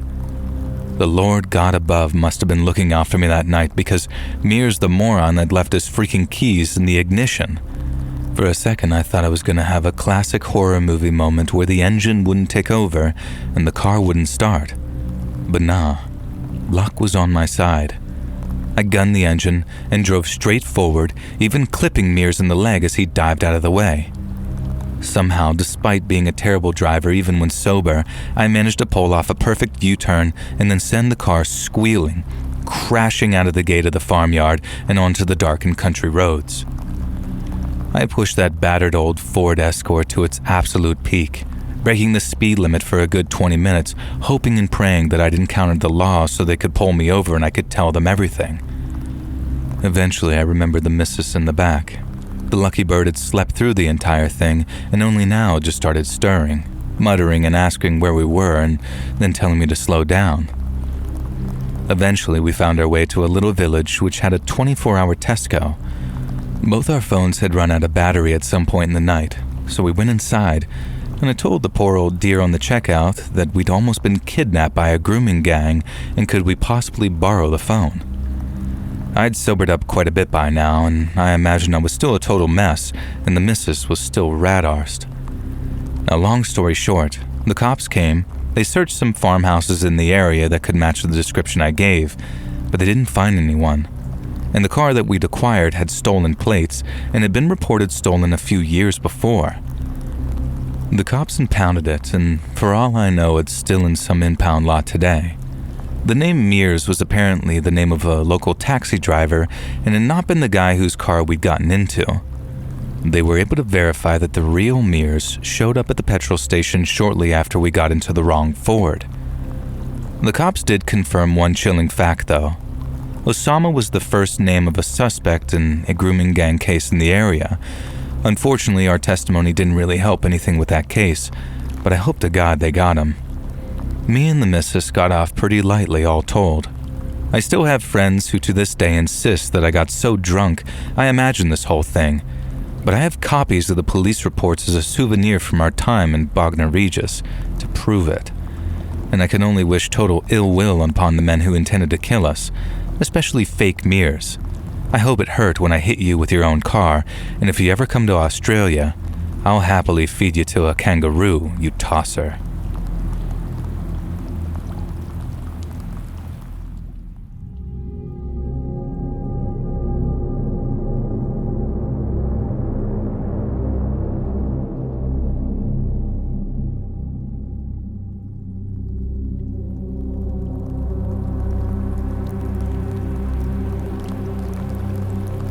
Back in the 2000s, I went on a girls' trip to Crete.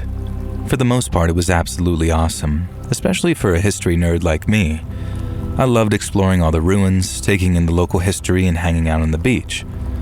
And unlike at home, it was totally fine to sunbathe topless, so my pale ass didn't have to end up with an awful tan line like I usually did on vacation. In theory, anyway. Of course, I was actually way too shy to do that, but it was nice to know that I could have if I wanted to. I mention this because it's irrelevant that I'm kind of a wallflower. I don't really like being the center of attention or doing any wild things. I'm not a party girl, never have been. At the time of this vacation, I was just out of college and I'd still never even been drunk. I drank a glass of wine or two with dinner, but that was the extent of it. I was much more at home among the ancient stones of Greece than I was in the clubs, even if that was the main purpose of this holiday. I was the sensible one of the group, the designated driver, the sober Sally, and I was okay with this. I'd still go out on the town with the other girls, but I'd be the one to head back to the hotel by 10 p.m. and then awake to see the sunrise. All this to say, when I went to some Cretan ruins with one of my friends, Nora, and we met a couple of local brothers who offered us something to drink, I made them swear on Zeus that it wasn't alcoholic. For one thing, it was early afternoon. For another, I wanted to keep a clear head on because I was planning on exploring some subterranean tunnels in the ruins, and they weren't entirely safe. We'd met the boys in the town the night before, and they had construction permits for the area which wasn't entirely open to the public. They assured me that the bitter purple drink was a local recipe, a natural energy drink made from dandelions and other plants. At any other time, I would not accept strange drinks from strange men, but we were also accompanied by the brothers' grandparents and a sweet and lovely old couple who also assured me that the drink was not alcoholic and would simply give me the energy and drive to explore the ruins. Obviously, it's clear from the setup that there was something wrong with the drink, but to this day I'm certain that the family didn't intend there to be anything wrong with it. They just didn't consider the fact that their beloved family recipe might require a bit of acclimatization for an American tourist who isn't used to drinking something that contains datura. For those who don't know, datura is a somewhat poisonous plant that can be used as a recreational hallucinogen.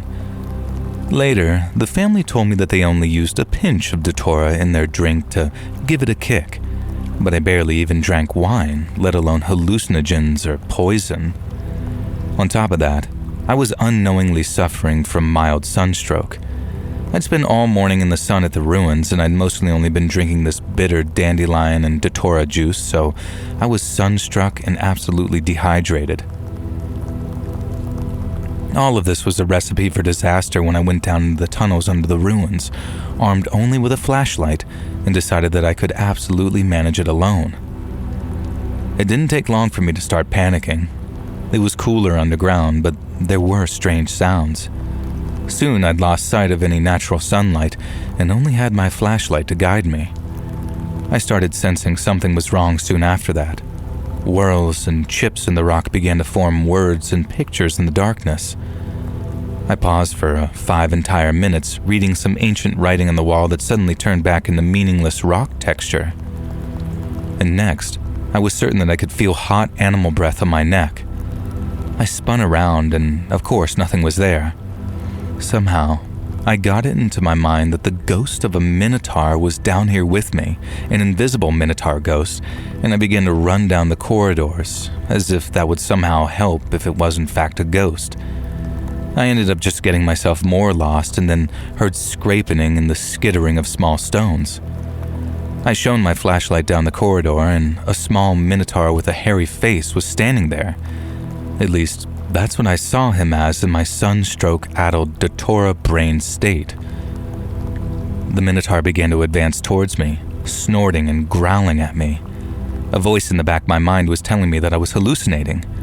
I couldn't possibly actually be seeing a minotaur. It was an invisible ghost minotaur after all. So I stood my ground and shone my flashlight at the creature and waited for it to pass through me and disappear. Instead, the minotaur reached out and grabbed me. Stinking, foul wine breath washed over me as the beast bore down on me.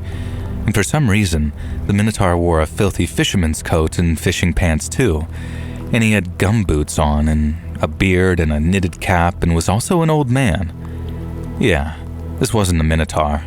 It was a hobo lurking around in the ruins, and now he had his hands on me. My head was spinning, and colors were flashing around the tunnel like I was in a magic abyss. The hobo minotaur clacked his teeth at me and slobbered down his beard, and I felt him grabbing at the waistband of my pants. Hell no, buddy. I raised the flashlight up over my head and brought it down on his forehead with a crack.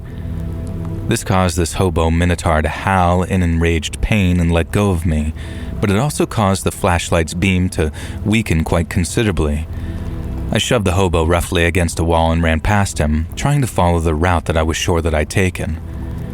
And it was a chase sequence worthy of an actual slasher movie.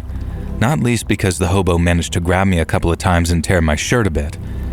Thankfully, nothing revealing, and I would have been mortified, as we've already established.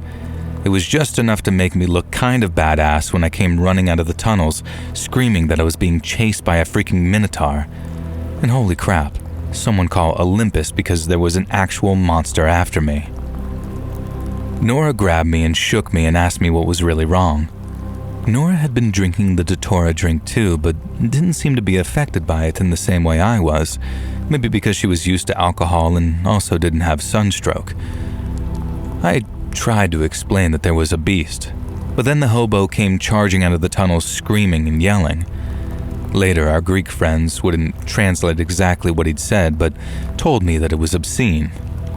The hobo rushed at me and grabbed me, throwing me to the ground and flipping me over. Nora punched him and I kicked, squabbling backwards away from him as he reeled back. The Greek guys we were with came running over and one of them grabbed the hobo and threw him backwards. He stumbled across the area, hitting a pillar hard with his arm. Some debris dislodged from the top of the pillar and fell straight onto his shoulder, sending him crashing to the ground. I heard an absolute sickening crunch of bone as the rock pinned him down, and for a moment, I almost felt bad for him, until I remembered what he'd clearly been trying to do to me in those tunnels. The elderly couple told the grandsons to take us back to our hotel, and that they'd call the cops and get the hobo arrested for trespassing. They said it was better that we didn't let them know that we'd been in the ruins because we weren't strictly supposed to be there, and the Greek police can be a bit volatile. As much as I didn't... That said, it was better that we didn't let them know that we'd been in the ruins because we weren't strictly supposed to be there, and the Greek police can be a bit volatile. As much as I didn't want the hobo to get away with assaulting me, I was still very dizzy and confused from whatever was affecting me, and also judging from the state of the hobo and his crushed arm, he wouldn't be trying to assault anyone else anytime soon. I slept off the heat exhaustion and datura poisoning, and the next day we had a conversation with these Greek brothers in which we worked out that the datura in the cocktail was the likely culprit for my hallucinations, if you haven't already figured it out. And in some ways, I think their strange concoction actually helped. It gave me the energy to fight back against this hobo and escape through the tunnels, and maybe if I'd been faced with the dark reality of the situation down in those ruins, I might have fallen apart and been unable to escape. On the other hand, maybe if I wasn't high on datura and actually had heat stroke, I might not have gone into a labyrinth alone in the first place. But really, who can say?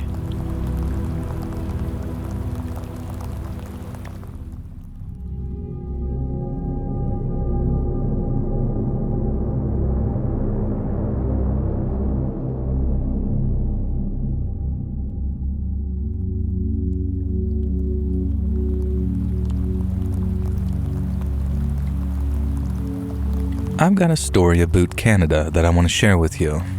My family and I are from Kentucky. There's me, my wife Ellie, my 20-year-old daughter, my 15-year-old son, and my 9-year-old daughter. We go on vacation to Europe most years, but last year we decided that it was finally time to get really exotic and head to Canada. We settled in a small village near the boreal forest and went about researching the perfect Airbnb to rent for a week of wilderness tranquility and enjoyment. My wife found the perfect place, very affordable too, and we booked it. A few months later, I headed up to Merry Canada with the fam in tow. My son Elijah spent the entire journey playing on his Switch and wouldn't pay attention to the beautiful natural countryside, but my wife and daughters were awestruck, and so was I. I hadn't been to Canada in many years and was bringing back a lot of fond memories. We arrived at the Airbnb, a stunning woodland property just off from the nearby village. The key was meant to be just inside this digital lockbox attached to the front of the house, but as we pulled up and got out, it was pretty clear that the box was hanging open. Great start. I tried the front door and it was locked, of course. Well, no problem. Thankfully, there was cell reception at the property, so I called up the number that we had for the owners, but no answer. Great again.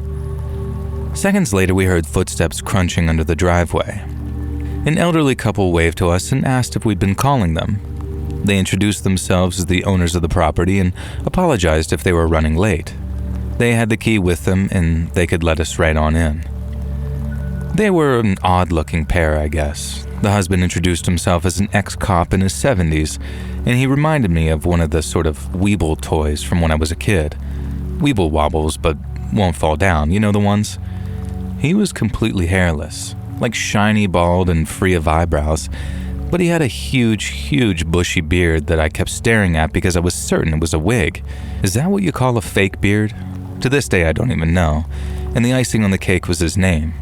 He said his name was Gerald Garibaldi, and I began to laugh when he said this, but my wife kinda elbowed me and Gerald Garibaldi looked slightly excited as if he had no idea what the joke was. And the wife introduced herself as Maureen Garibaldi, and the hair on her face wasn't a wig. It was unfortunate, but Maureen Garibaldi had a few thick whiskers sprouting from her chin and a very prominent female mustache that looked like it hadn't been waxed since pretty much ever. Not that she had any obligation to actually wax, of course, but needless to say that they were a very odd-looking couple. My eldest, Cindy, and Elliot were elbowing each other, sort of whispering and laughing, and it was all I could do to keep a straight face when my youngest, Amy, kept asking what was so funny. Maureen was in her 60s and wore a flowery summer dress that was kind of obscenely short. She had long white socks on and those black shiny shoes that honest-to-God schoolgirls wear, and I'm ashamed to say that the pair of them kind of unsettled me. Gerald and Maureen Garibaldi led us into the house and then very kindly gave us a tour that somehow managed to last nearly 2 hours.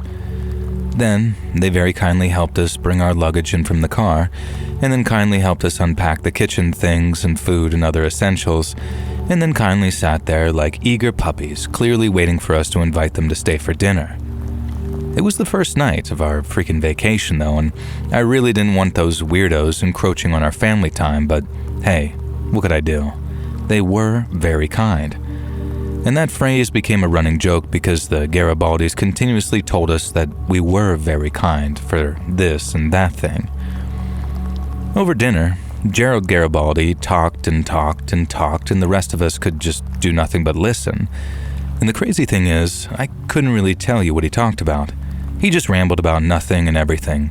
Politics, movies, music, Donald Trump, Angela Merkel, cancel culture, the youth of today, animated violence, and those damn video games, all sorts of stuff. But I could not tell you a single thing he actually said or a single opinion he actually had. It was like the man was talking total gibberish, just saying snippets of things that made some sense or could pertain to something, but just didn't really fit together in any cohesive manner. And at one point he was talking about how Trump was the worst thing to happen to the country in years, but then 5 seconds later he was calling him the greatest damn president the country's ever seen. He kept bringing up Angela Merkel too, saying what an ugly troll she was, and Ellie and I fought to keep a straight face because I swear up and down Maureen Garibaldi could have been Angela Merkel's long-lost twin, separated at birth. Now imagine Angela Merkel dressed like a Lolita, I was told, and deepest apologies for the image, but that was Maureen Garibaldi, and don't ask me how I know any of that stuff. They were honestly like something from that weird show on TLC. I genuinely wanted to look around for hidden cameras. I was waiting for the other shoe to drop. Surely we were being pranked. Unfortunately, things didn't stay comical for very long. After dinner, the Garibaldis made themselves comfortable in the living room and turned the TV on. I took Ellie into the other room and asked her what the hell we were going to do. Amy was almost crying because she wanted to play board games, and Elliot and Cindy had already left to explore the outskirts of the forest before the sun had fully set. In the end, I had to very politely ask the Garibaldis if they would mind leaving for the night and letting us settle in. I expected them to display that Canadian embarrassment and a sort of aw shucks energy, but instead, Gerald Garibaldi decided to square up to me. He pushed me in the chest and accused me of being an ungrateful guest. They had allowed us into their abode after all, and how dare we simply ask them to leave? What right did I have to try and throw a man out of his own home, especially after dinner? It started to dawn on me that these freaks did not realize how Airbnb was supposed to work. I mean, surely they realized that they were meant to leave the house while we stayed in it. And I gently tried to ask this, and they acted furious. Again, I almost thought that we were being pranked. Maybe this was one of those dumb YouTube things. But then Maureen began outright howling and crying and accusing us of being home invaders. I could not believe what I was hearing. When she threw some pretty vile slurs at Ellie, that's when I knew that this was definitely not a joke. I drew the line there. This had been funny for an evening, but it was beginning to ruin our much-needed vacation. And moreover, they were upsetting Amy, and nobody speaks to my wife like that. I have no idea, but demand that this couple leave their own property or I'd call the police. I wasn't even sure if this could fly legally, but what choice did I have? I could put a complaint in the Airbnb the next day, and if we had to find a nice hotel in the town over, then that would suck, but so be it. Surprisingly, the Garibaldis seemed terrified at the idea of me calling the cops. They heaved their considerable bulks off the couch and stormed out. Now I watched them leave, stamping their way around the outside of the house and into the forest. Now minutes later, Elliot came back in. I filled him in on what he'd missed and told him that the Garibaldis were unhinged and not to let them in if they came back. Elliot agreed and then asked where Cindy was. My heart sank. I thought she'd been with him. Elliot said she had been, but that she'd headed back to the house ahead of him because she needed to use the bathroom. Ellie was upstairs putting Amy to bed, so Elliot and I rushed outside to try and find Cindy. She was in a clearing with the Garibaldis. As I approached, I saw that Maureen was holding a damn shovel. As I got closer, I could hear what Gerald was saying. He was trying to persuade my 20-year-old daughter to come back with them to their house and have some sexy times with them. Cindy, who hadn't been present during the blow-up, was doing her best to be nice and not offend them, and I'm so proud of her for that. She was clearly worried about the shovel Maureen was holding, though, despite not knowing how volatile and weird this couple really was. I snuck out behind Maureen and grabbed the shovel from her hands. I told Cindy to get behind me, and that she didn't have to put up with this crap from these utter freaks. Maureen screamed at me, telling me that my family wasn't safe, and that they'd booby-trapped the house, and that there was a carbon monoxide leak that would poison us all in our sleep, and that they'd rigged the house to kill us. It was absolutely insane. I had no idea what we could do. There was no way that we could stay overnight in that house when the owners were this nuts. For the moment, I told Cindy to take Elliot back into the house. Then I kind of threatened the Garibaldis with a shovel, making sure they backed off and left the property. Once I was sure they waddled far enough away, I went back into the house. Inside, Ellie met me with some incredibly bizarre news.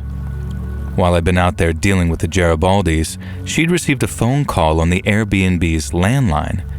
It was the owners, asking if we'd arrived okay and calling to wish us a pleasant stay.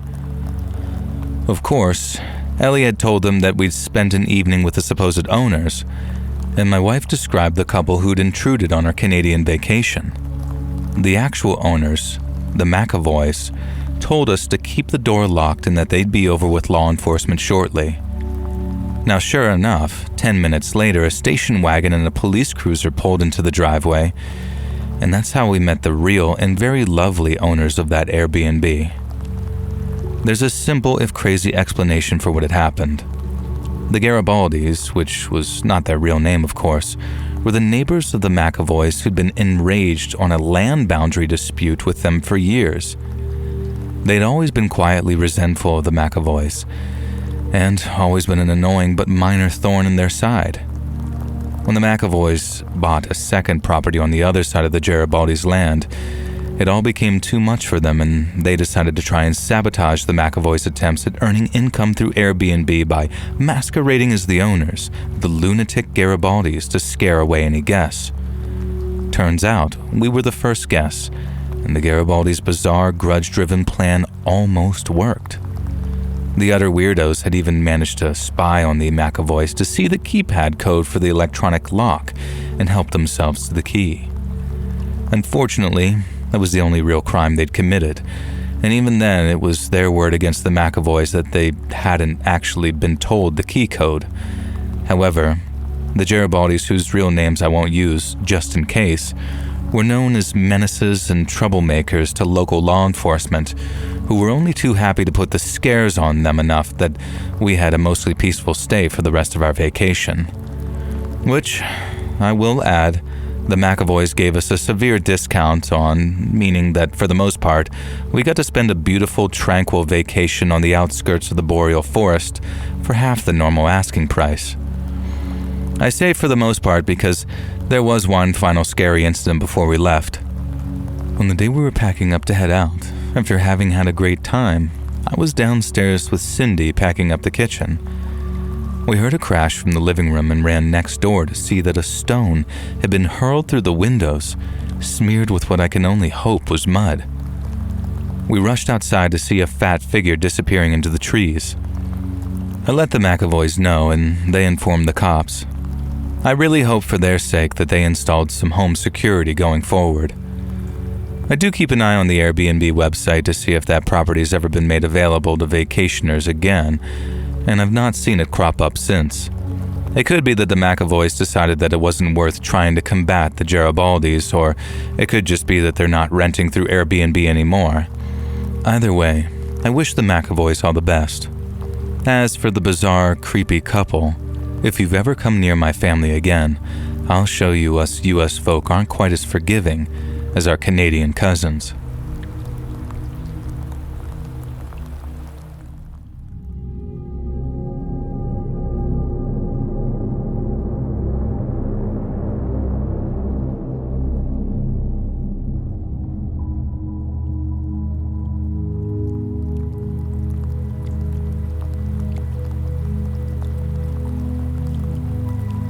My name's Rachel, I'm from New York, and I see that you post a lot of hiking and camping stories, so I figured I'd send mine in. I used to do a lot of solo hiking in my early 20s, something I picked up in college and then carried with me into the real world.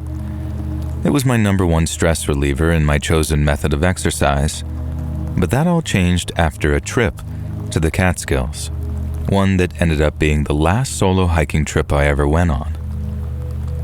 I went to college in Pennsylvania, so while I'd visited a lot of the trails and parks over there, my native New York remained mostly unexplored. That meant my trip to the Catskills in November of 2017, specifically to a place called Blackthorn Ridge, was my first. I enjoyed the exercise aspect of hiking, but sometimes it was the solitude I craved the most, and I'd sometimes shy away from the more pedestrian trails in order to see the less traveled areas of the places I visited. So you can imagine my surprise when, while working through a patch of pine trees, I saw a small leather-bound object sitting at the base of a tree. Being the naturally curious soul that I am, I walked over and picked it up. And while it had obviously been there for a long time, I found that it was in relatively good condition. It was a small leather-bound notebook, and then when I opened it up, I saw it was actually somebody's journal. It felt a little rude and obviously intrusive at first, just kind of reading someone's journal like that. But since the notes seemed to focus on the details of the writer's hike, I figured it wouldn't hurt if I just sort of thumbed through it a little, especially if it meant being able to return their journal to them once I got back home. The first entries I read were pretty ordinary, and mostly talked about being on a winding path through a place called Blackthorn Ridge, which coincidentally was pretty much exactly where I was standing.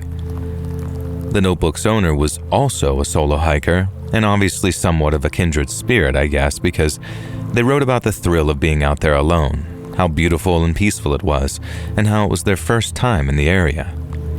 It was like reading my own story, all written out ahead of time, and I remember thinking how me and this person would probably be good friends should we ever meet one day. I closed the journal, slid it into my jacket pocket, and then carried on hiking along the ridge till I felt the pang of hunger creeping up on me. I stopped near some flat rocks, took out my water bottle and a few snacks, and then as I sat cross-legged on one of the rocks, I just kept reading the journal.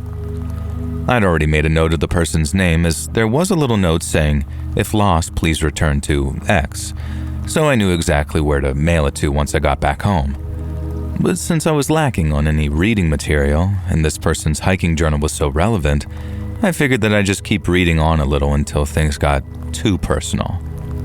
But things didn't get personal they just got weird. I remember turning a page and then seeing how the next entry was written way different than the others. Now, in short, it was just clipped sentences. The person wrote about how the woods didn't feel so friendly anymore. They wrote how the birds weren't singing anymore, and how the squirrels weren't coming down from the trees. But obviously not like I'm doing. All they wrote was, no birds, no critters, dead quiet.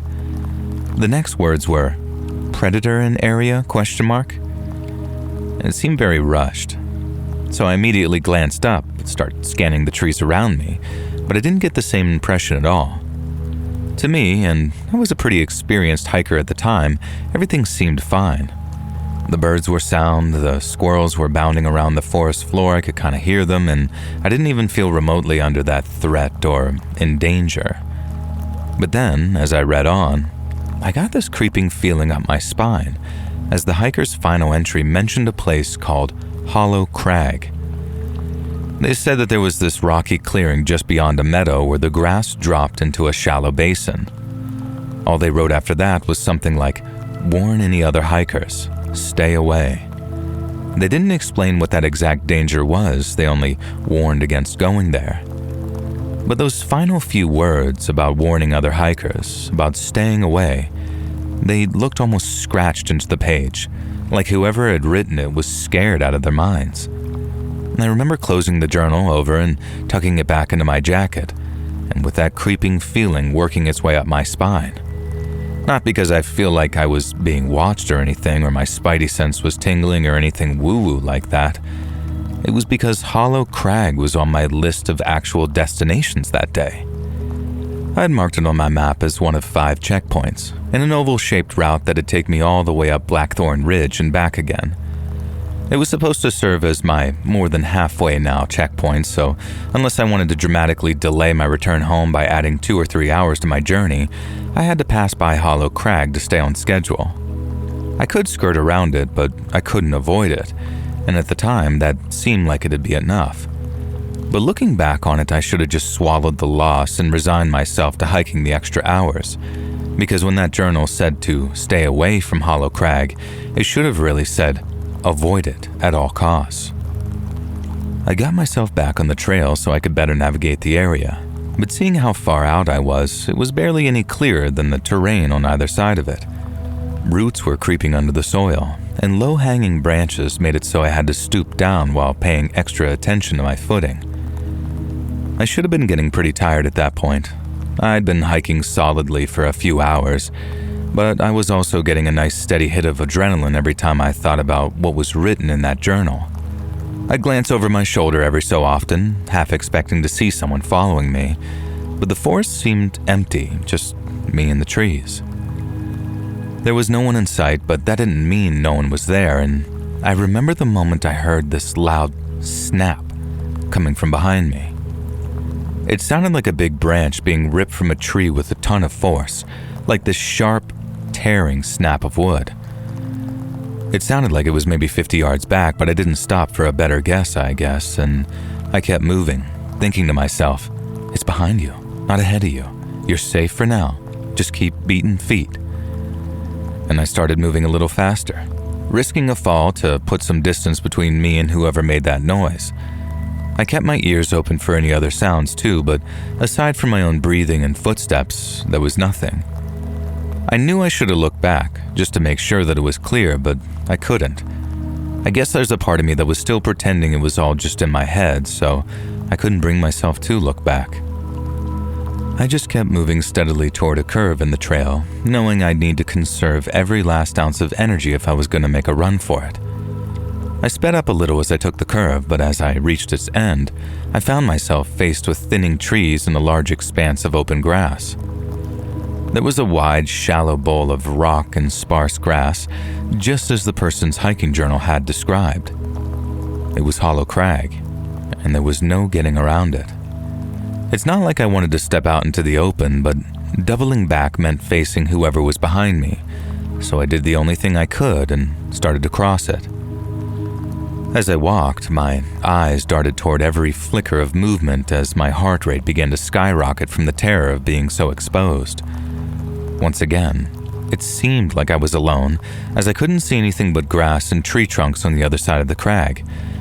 But I knew that was impossible. I knew there was someone following me. And while I was alone, they weren't. I remember finally being brave enough to turn around and check behind me, but my head only made it 90 degrees before I saw the second guy off to my left. There was some type of figure walking at the far edge of the crag, one that moved out of the tree line and out into the afternoon sun in the moments after I spotted him. He was tall, strong-looking, and had the confidence of an outdoorsman about him, but I could tell right away he was no hiker. His clothes were very wrong. They were tattered, mismatched, like he'd pieced them together from scraps of men and women's clothing. He stopped as soon as he saw me, and I mean it very literally when I say that I felt his eyes on me. All I could do was clutch the straps of my pack and start walking faster, aiming for the trail on the other side. I had hoped that he'd stay where he was, but he didn't. He followed. The second man slipped back into the tree line again, probably in the hopes that I hadn't spotted him right away. Then he moved parallel to me, mirroring my movements as I pushed towards the trail. At this point, my legs were burning from the exertion, and I wasn't even running yet. I knew that, like any predator, running would be the trigger for them to chase me. And when that chase started, it needed to start on my terms, not theirs. The trail was close now, maybe 30 to 40 yards, but I could still see the second man keeping pace to my left, ready to swoop in at any moment. I didn't know who those men were or what they wanted, but the journal's warning screamed in my mind, and I knew I had to move faster. I reached the trail and broke into a jog. Then when I heard a gruff voice behind me yell, "She's getting away!" I burst into a sprint. Even with low branches scratching at my face, and even with my pack bounced painfully against my back, I ran as fast and as far as my legs could carry me, because I'd never been so scared in my entire life in those moments. I needed as much distance between us as possible, but moving faster meant the risk of losing my footing, and unfortunately for me, it didn't take long for that to happen. I remember stumbling over a root and only barely catching myself against a tree, pushing off with my hands that were already scraped and bleeding, and then kept running as my legs and lungs were still burning. I had a nice clear patch at one point, a stretch that I could really get my legs pumping, but it didn't last.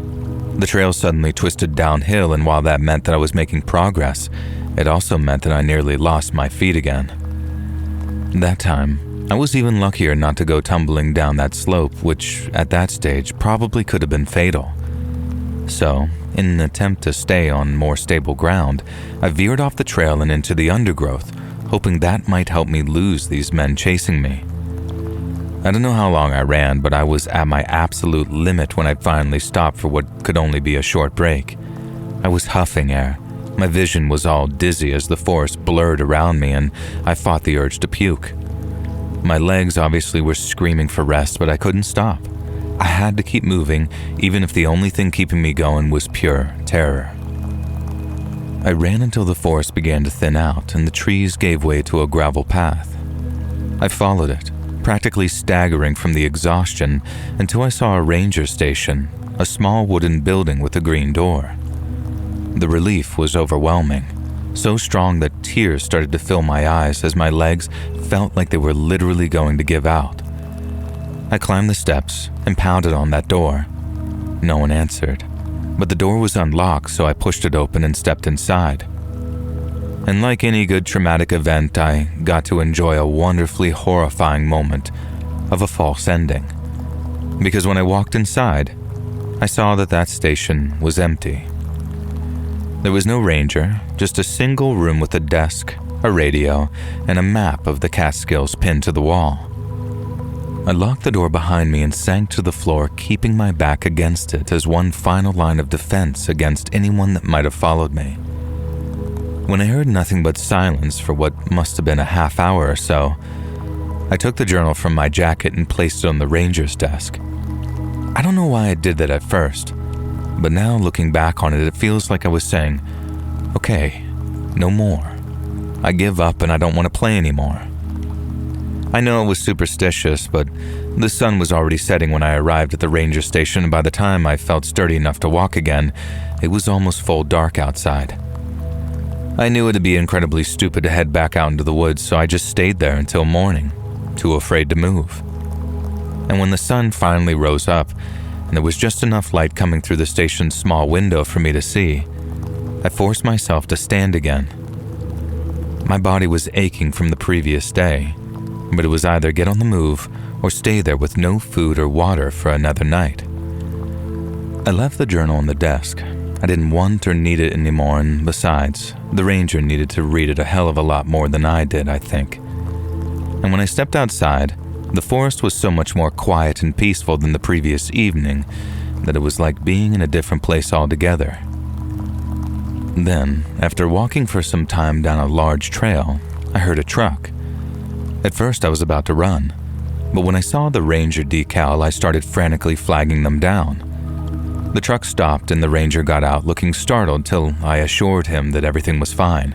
At least, by then it was fine anyway. I told him about the men near Hollow Crag, how on their own it had been frightening, but coupled with what was in that journal, my mind was spinning and I'd been absolutely scared beyond all comprehension to be up there alone with those weirdos. I didn't know what kind of a reaction I was really expecting, but I definitely wasn't expecting the ranger to just sort of sigh, like it was a pretty regular annoyance for him. Now for me, getting chased off of that area was one of the most terrifying experiences of my whole life, but to the ranger, that was the third time it had happened that year. He laid it out for me as he gave me a ride back to the trailhead. The rangers didn't know much about the men who lived up there, only that they were aggressive and didn't like people passing through. The only attempt to communicate with them had resulted in a warning shot from some kind of bow, one that resulted in an arrow slamming into a tree right close to the ranger's head. So rather than risk a full-blown Ruby Ridge rerun, the rangers decided to just close the trail off and leave them be. That's half the reason it was so overgrown. But the two men up there took down any closed trail signs that rangers tried to put up, which is why I didn't see any heading in. I remember asking the ranger why they'd take the signs down if they didn't want anyone near Hollow Crag there, and he said that he didn't know exactly, but his guess was they hated everything associated with the federal government, cheap plastic signs included.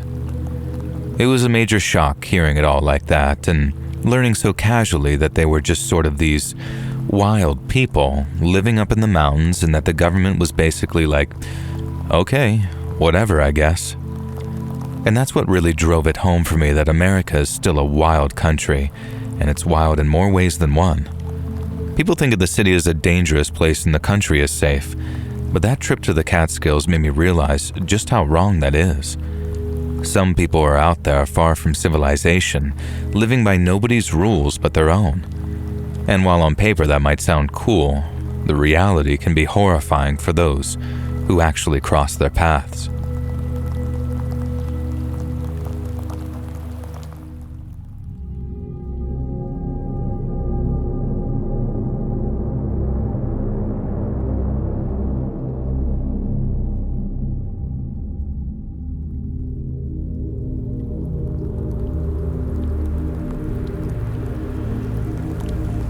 This might sound crazy, but I somehow made it being a 28-year-old father of one without ever once going on a camping trip. And when my friend Caleb found out, he just about blew a gasket. He's a real Bass Pro Shop is my personality kind of guy, and the only person I ever knew who played hunting games on his Xbox. He hadn't been hunting in years, but he'd used to do a ton of camping weekends with the National Guard, and he figured that there was no better buddy bonding method than heading out into the boonies together. So since we were in Buffalo at the time, he said the Catskills were probably the best place to go if we wanted to get as wild as possible while staying close to home. We packed light, drove up in his beat-up truck, and then set out into the woods and found a spot a couple of miles from the trailhead. I had to admit, Caleb had picked out a real nice spot. It was nestled into a small clearing surrounded by pines and maples, and the ground was soft with fallen pine needles, so even without the camping chairs, it made for a good seat, and with a stream gurgling nearby, we had ourselves a supply of fresh water too. Caleb volunteered to set up both tents, so I occupied myself collecting firewood.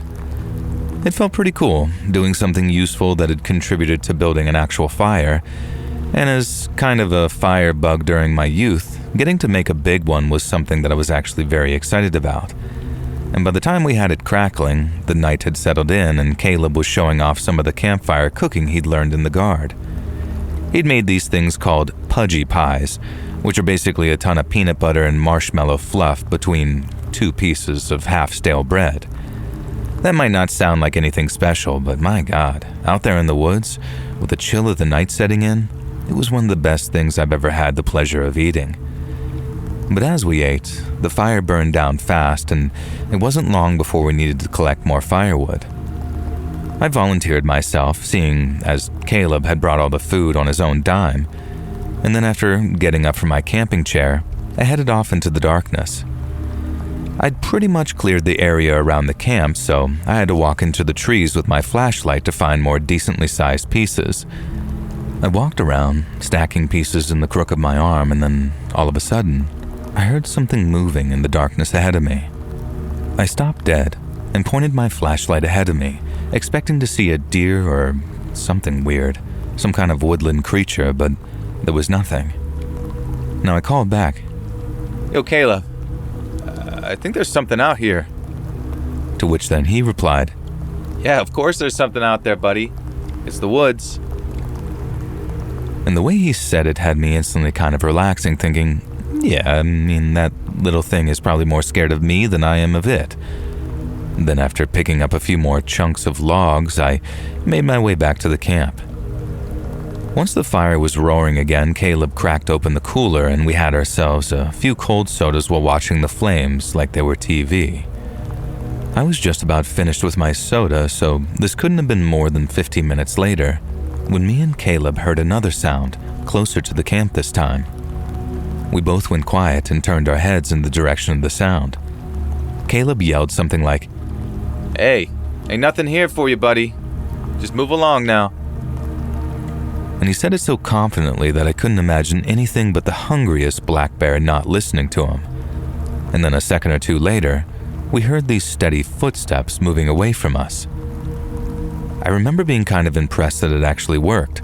I expected Caleb to be pretty pleased with himself, and he didn't look pleased with himself at all.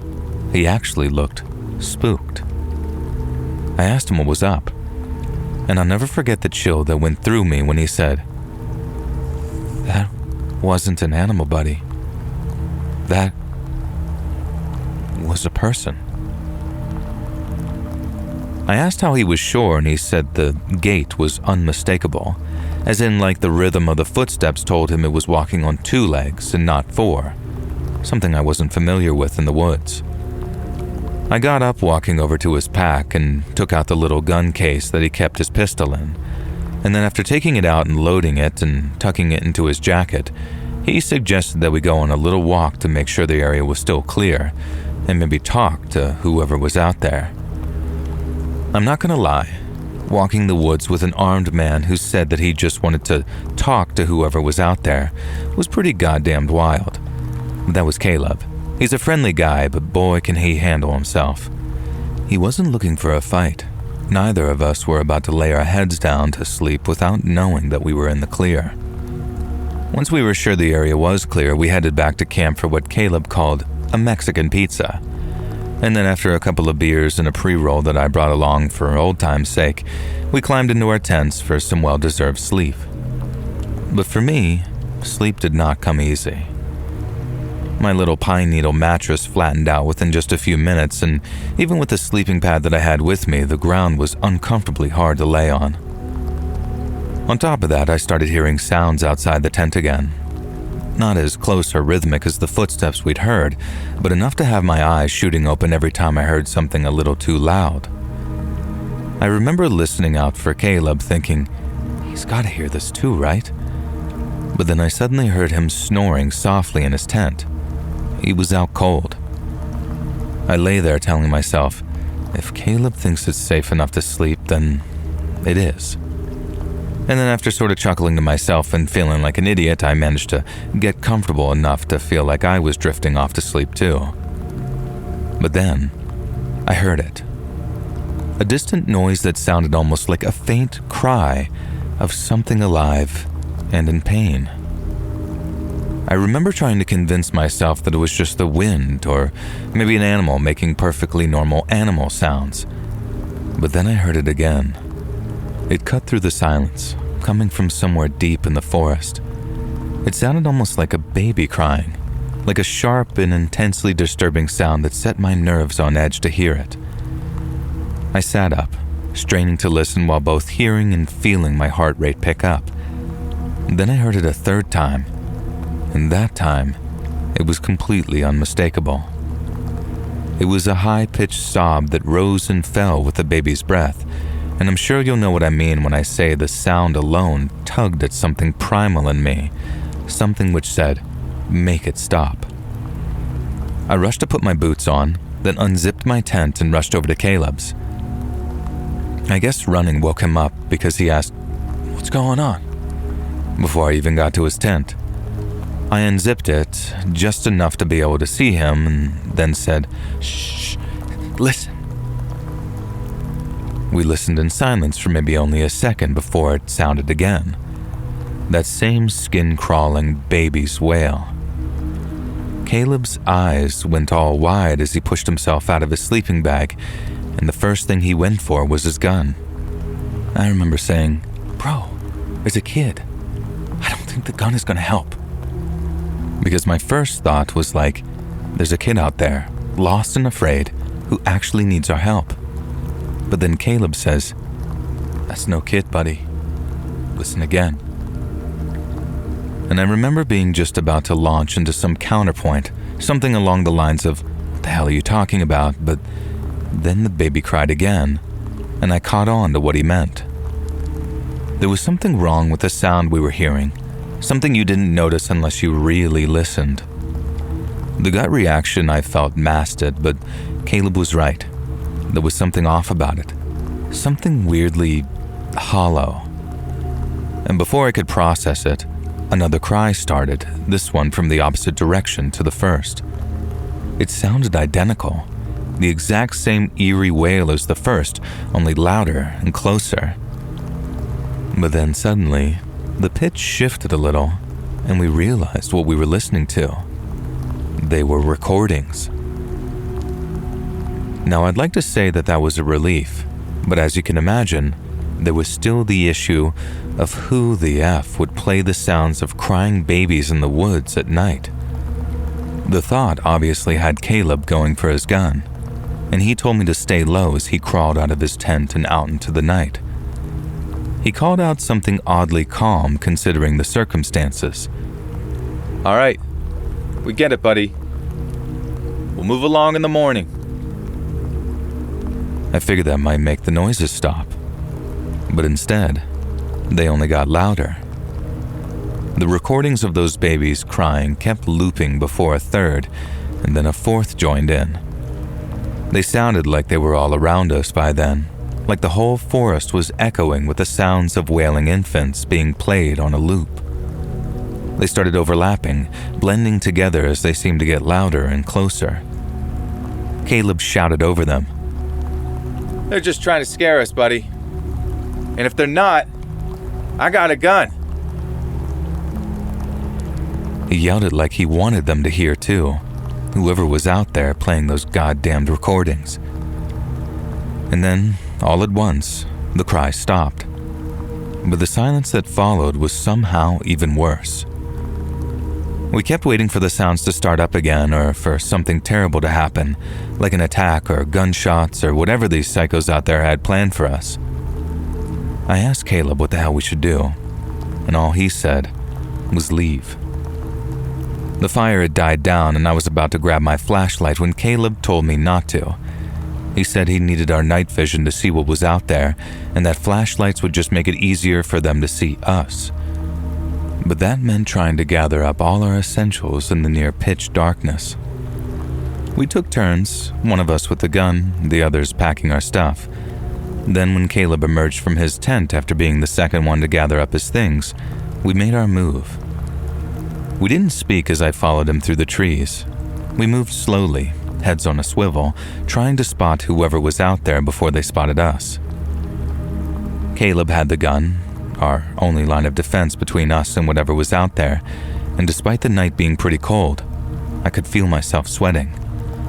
My heart was racing as we pushed through the dark underbrush, and every few steps I thought I saw something. I didn't know if we were going to be attacked, chased, or if we were walking right into a trap and didn't even know it. Caleb said we were moving back towards the trail, which wasn't even that far, but it felt like it took forever to get there. In the darkness, the woods were disorienting, the trees all looking the same. When we finally broke through to the trailhead, the sight of Caleb's truck was a huge relief to the both of us. My hands were shaking real bad as I fumbled the door and climbed into the passenger seat. Caleb didn't hesitate in gunning the engine before we tore down the dirt road with the forest blurring past us. We drove a few miles until we spotted a diner's neon sign flickering in the darkness ahead. Caleb pulled in, killed the engine, and we sat there for a moment, still pretty shaken. The parking lot was nearly empty, just a couple of cars and a delivery truck, so we figured that it was as safe a place as any to hang out until morning. Neither of us was going back out there to collect our gear until the sun was up.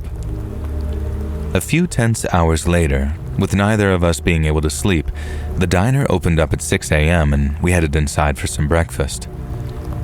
A few early morning truckers filed in and at the counter as me and Caleb hunched over plates of eggs and bacon. We talked over what had happened in these whispered voices and agreed that someone was obviously trying to scare us off so they could steal whatever we'd left behind.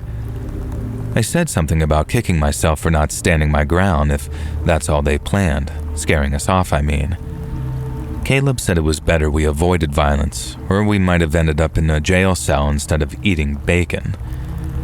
I remember looking at the other people in the diner, trying to read their faces. I wanted to ask if they'd heard anything, if they knew about the cries in the woods, but something stopped me. I then asked Caleb if they thought that they knew about what was going on out there, and he agreed they probably did. When we were done, I paid the bill and we stepped back into the parking lot. The drive back to where we'd been camped was a tense one. Then once we'd finished hiking back to the campsite, we found Caleb was right. Our tents had been ransacked. All of our food and beer was gone, along with pretty much everything else of value too. Whoever it was even took the poles out of my tent, and to this day I wonder what they planned on using them for if they didn't take the fabric along with them. Caleb's tent, which was much more expensive and roomy than mine, was gone entirely. And we didn't stick around. Not wanting to leave behind any of our crap, we tossed whatever hadn't been stolen from us onto the fabric of my tent, and then rolled it up and carried it back to the truck before we drove home.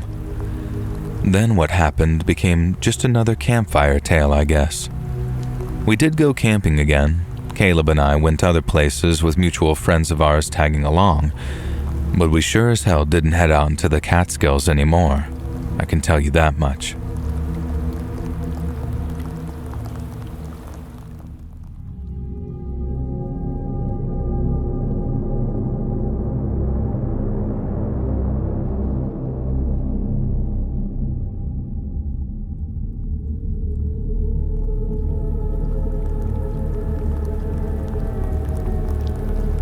I have this traumatic childhood memory that I cannot forget.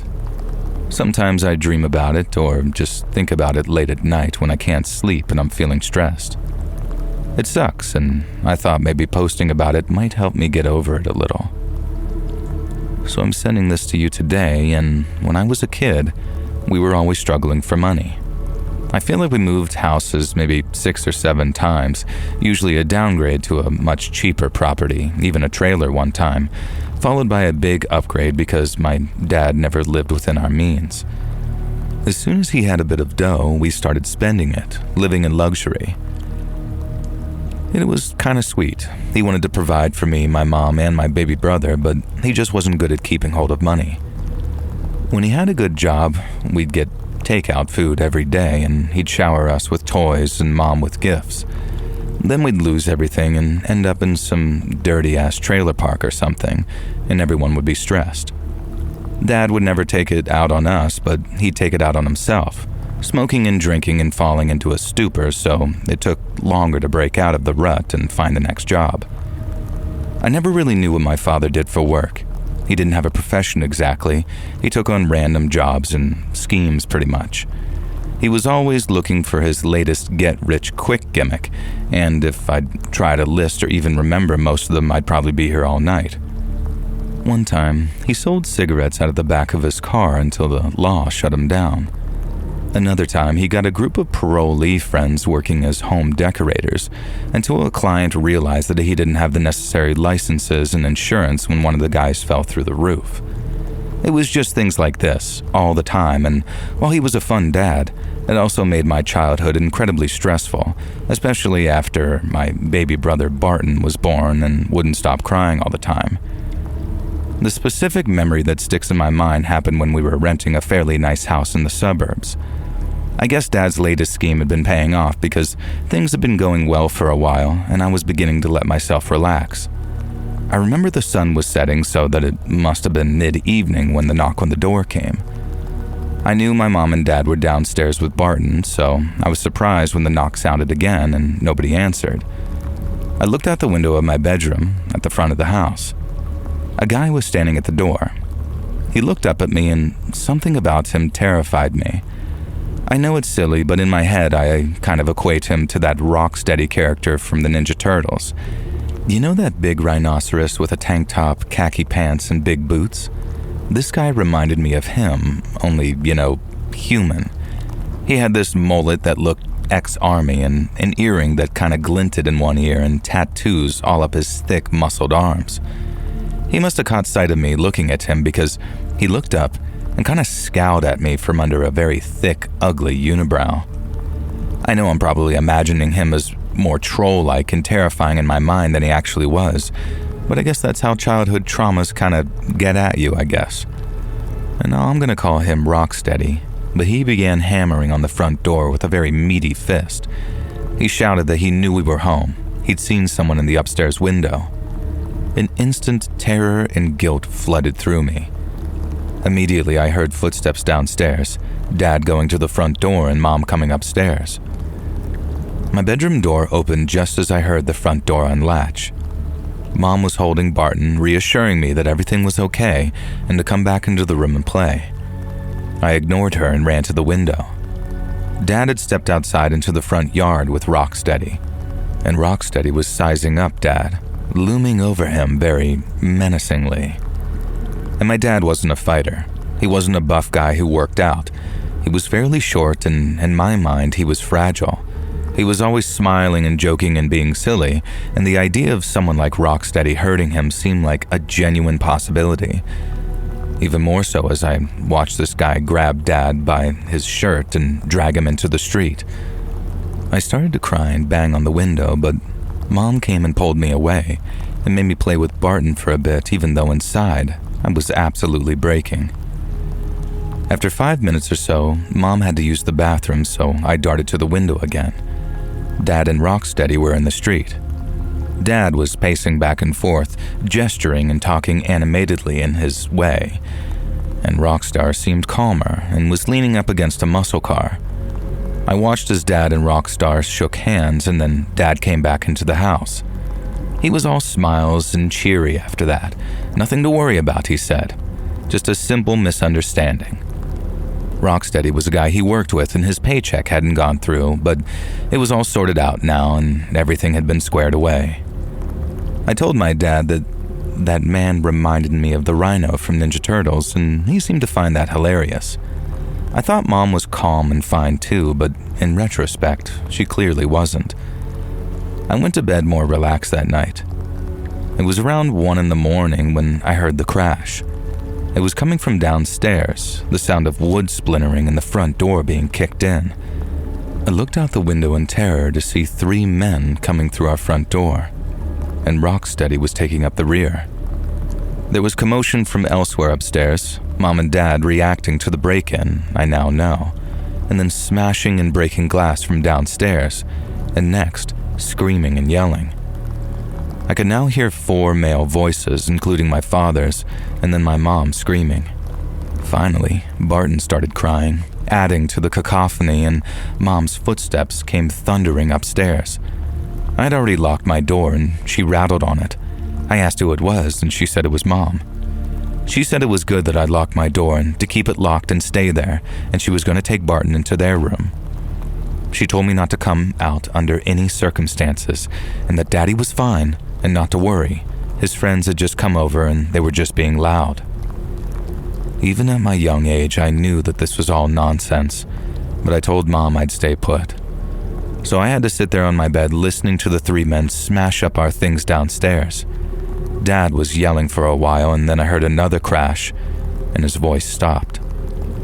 I was crying to myself, these heavy sobs, and I felt like my chest was going to burst and my heart would explode. It felt like the chaos went on forever. Eventually, things fell silent and I thought I was safe. And suddenly there was a hammering on my door. The wooden frame shuddered and I screamed. A male voice I didn't recognize called out, telling me to open the door. I'll just call this one Creepshow. And he called me a little B-word and said that if I was Colin's daughter, Colin was my dad, I was gonna suffer. Creepshow started saying all these awful things he was going to do to me that I don't want to repeat here. Stuff that as a little kid I'd never even heard of before. I was still sobbing, crying, and freaking out. Then I heard a bang from out in the hallway, like someone punching a wall. A voice asked what the F Creepshow was talking about, and I recognized the voice as that Rocksteady guy. Creepshow said that Colin's daughter, the little B-word, was hiding in here and he was going to drag her out and show Colin what happened to the daughters of men who don't pay up.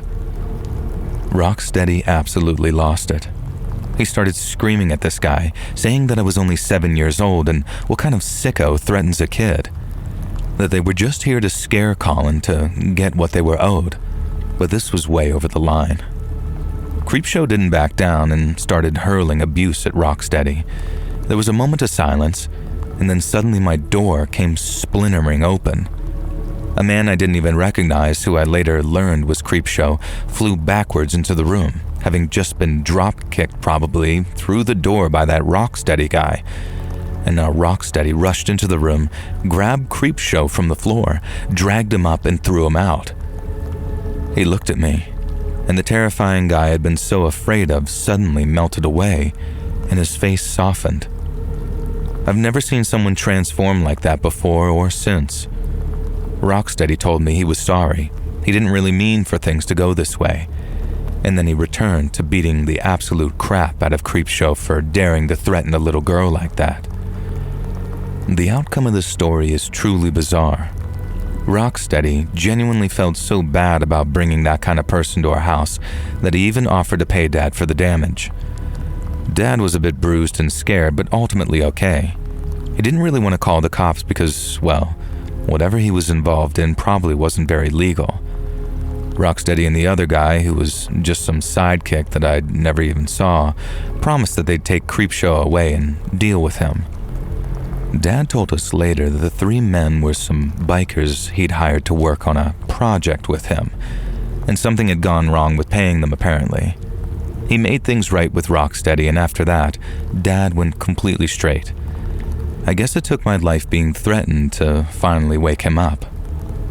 Dad passed away recently, and he lived an honest life ever since that day. I have no idea what happened to Rocksteady or that Creepshow guy, and it's not Rocksteady who causes me to wake up at night, panicking and scared. It's Creepshow. The things he said to me through that door, the punishments he promised to beat out of me, they're not anything that a 7-year-old girl should ever have to hear. No, I'm sure Creepshow isn't even alive anymore. When Rocksteady drop-kicked him through my bedroom door, he looked like he must have been in his 50s even then. He'd had to have been over 80 by now, so I can only hope that he died in pain and misery. But sometimes late at night, I imagine he's still out there, walking up the stairs to my bedroom door, and this time my dad and Rocksteady are no longer around to stop him.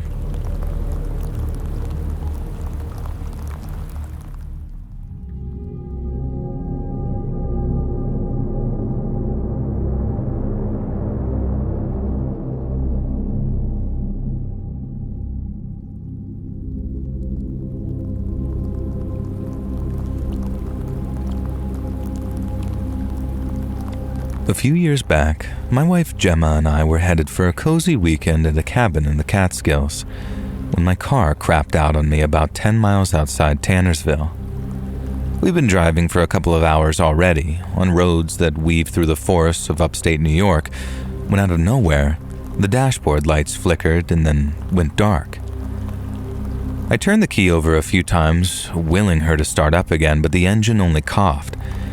Then, without any signal on our phones, we had no choice but to walk someplace to get help. About a mile or two down the road, we found a small auto shop, which honestly felt like a godsend in the circumstances. It was an old, haggard-looking place with grimy windows, but my wife and I didn't mind. We were too happy to have found exactly what we needed when we needed it most. We called out this very cheerful greeting as we walked inside, and then a mechanic promptly appeared from the back. He was probably in his 50s or 60s, and he wasn't nearly as pleased to see us as we were to see him. But we didn't mind, especially when he assured us that he could have our car towed and fixed by the following morning. As we paid, he asked what we were doing in the area. Then, when we mentioned the cabin, he stopped writing on our bill for a moment and just stared at us. He asked where the cabins were, and then we told him, and he paused before saying, "You don't know much about the area, do you?" And we knew that there were cabins to rent at these bargain prices, and we knew it was peaceful and very secluded too, but other than that, we didn't know much at all. The guy gave a sarcastic laugh when we mentioned the bargain prices, and then asked us rhetorically why we thought that was.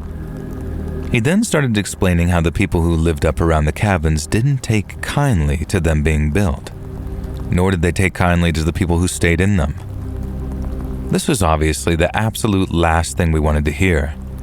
The cabin had been cheaper than many others in the area, but it was still a real nice place that cost us almost $1,000 of our hard-earned cash.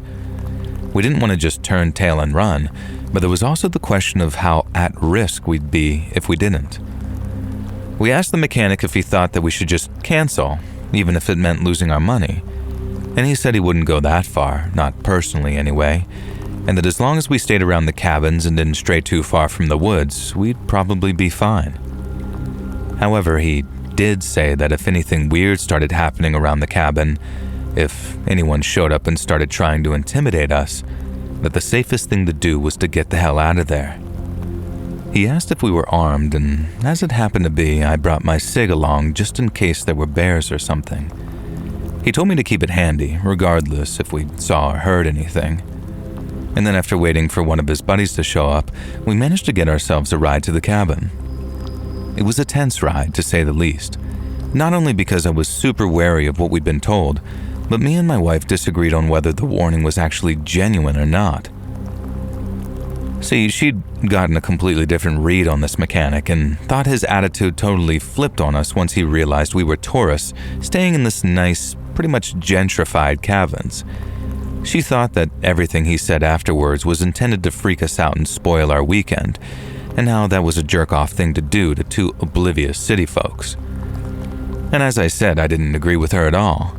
Everything he said felt pretty genuine, and if he secretly hated us, fixing us a ride to the cabin sure was a weird way of showing it. We were both still pretty tense as we arrived, but once we got inside, our spirits were lifted immensely. Because not only was the inside just as rustically luxurious as advertised, but a little walk around the perimeter showed nothing but peaceful, barely touched forest. There were no shadowy strangers walking between the trunks, no weird symbols carved into the trees, and while there were plenty of animal noises, they were much more exciting than they were spooky. After our walk, we unpacked our bags and made ourselves some dinner and then kept on enjoying what we thought would be a weekend of peace and quiet.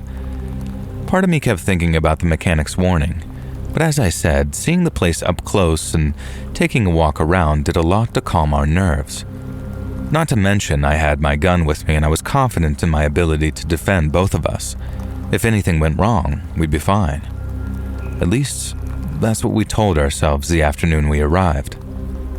What was supposed to be our first night, but ended up being our last, passed uneventfully but not quietly. The forest itself was super loud, something I really didn't expect, There were crickets, owls, and pretty sure I heard a coyote howl too, but there was nothing that passed over the line from cool to creepy, and both me and Gemma slept pretty well. The next morning we got up, took showers, and made some coffee, and then we sat on the porch looking out into the woods, wondering what the hell we were so spooked about during the previous day. At that point, with the woods all peaceful and with fine weather over us, it was like a little slice of woodland heaven right there in front of us. And then out of nowhere, I saw something that changed everything. Maybe 20 to 30 yards out, there was a tree that looked off. One of the thicker branches near the top looked neatly cut and was leaning at an unnatural angle. After picking myself up from our seat on the porch, I walked into the trees to take a look at it. I quickly realized that there was a log jammed into one of the trees and that it was being sandwiched against the trunk by a long stick that had been weaved between the branches. This probably sounds painfully naive to more rural folks, but when I first looked at it, I didn't realize what I was looking at. I thought it might have been a tree sculpture or something, maybe a Native American thing I hadn't heard of, but then I noticed the wire that had been strung down the tree trunk and it ran off into the underbrush at its base.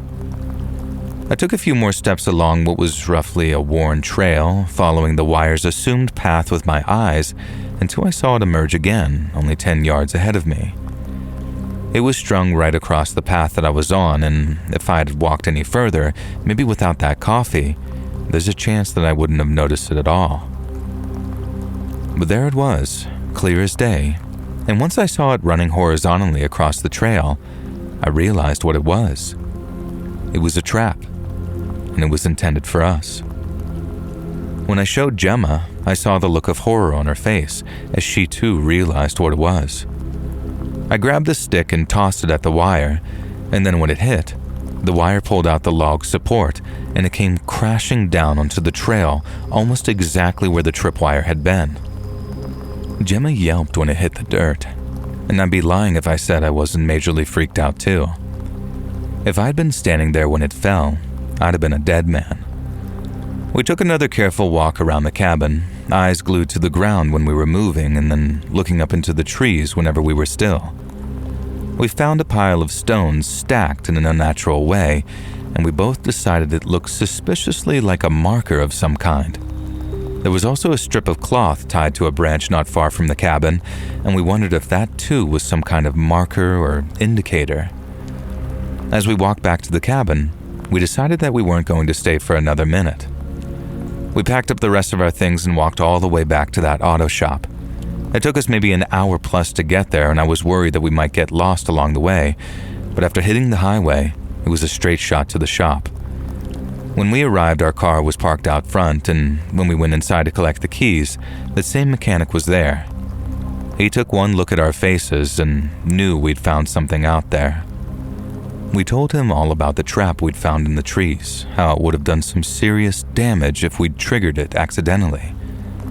He said he'd never heard about any traps before, but he wouldn't put it past the folks up there to lay a few down. He also said he was glad we were okay, and when we said we were headed home early, he offered to refund the money we paid him to fix the car as a gesture of goodwill. I think he knew that we were decent enough to refuse him, but you could tell that he felt genuinely bad for us on account of how shaken up we were. We appreciated it, we really did, but we've also never returned to that area, and we never intend to.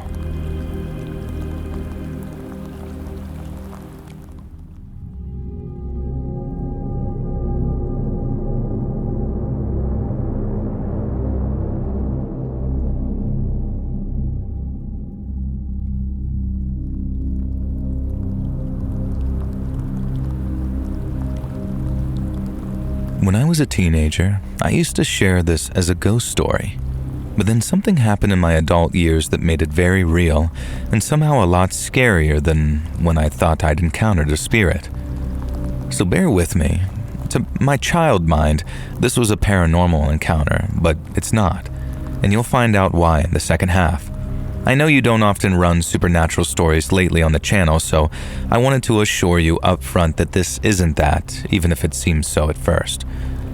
When I was a kid, my family lost our house and we had to downgrade.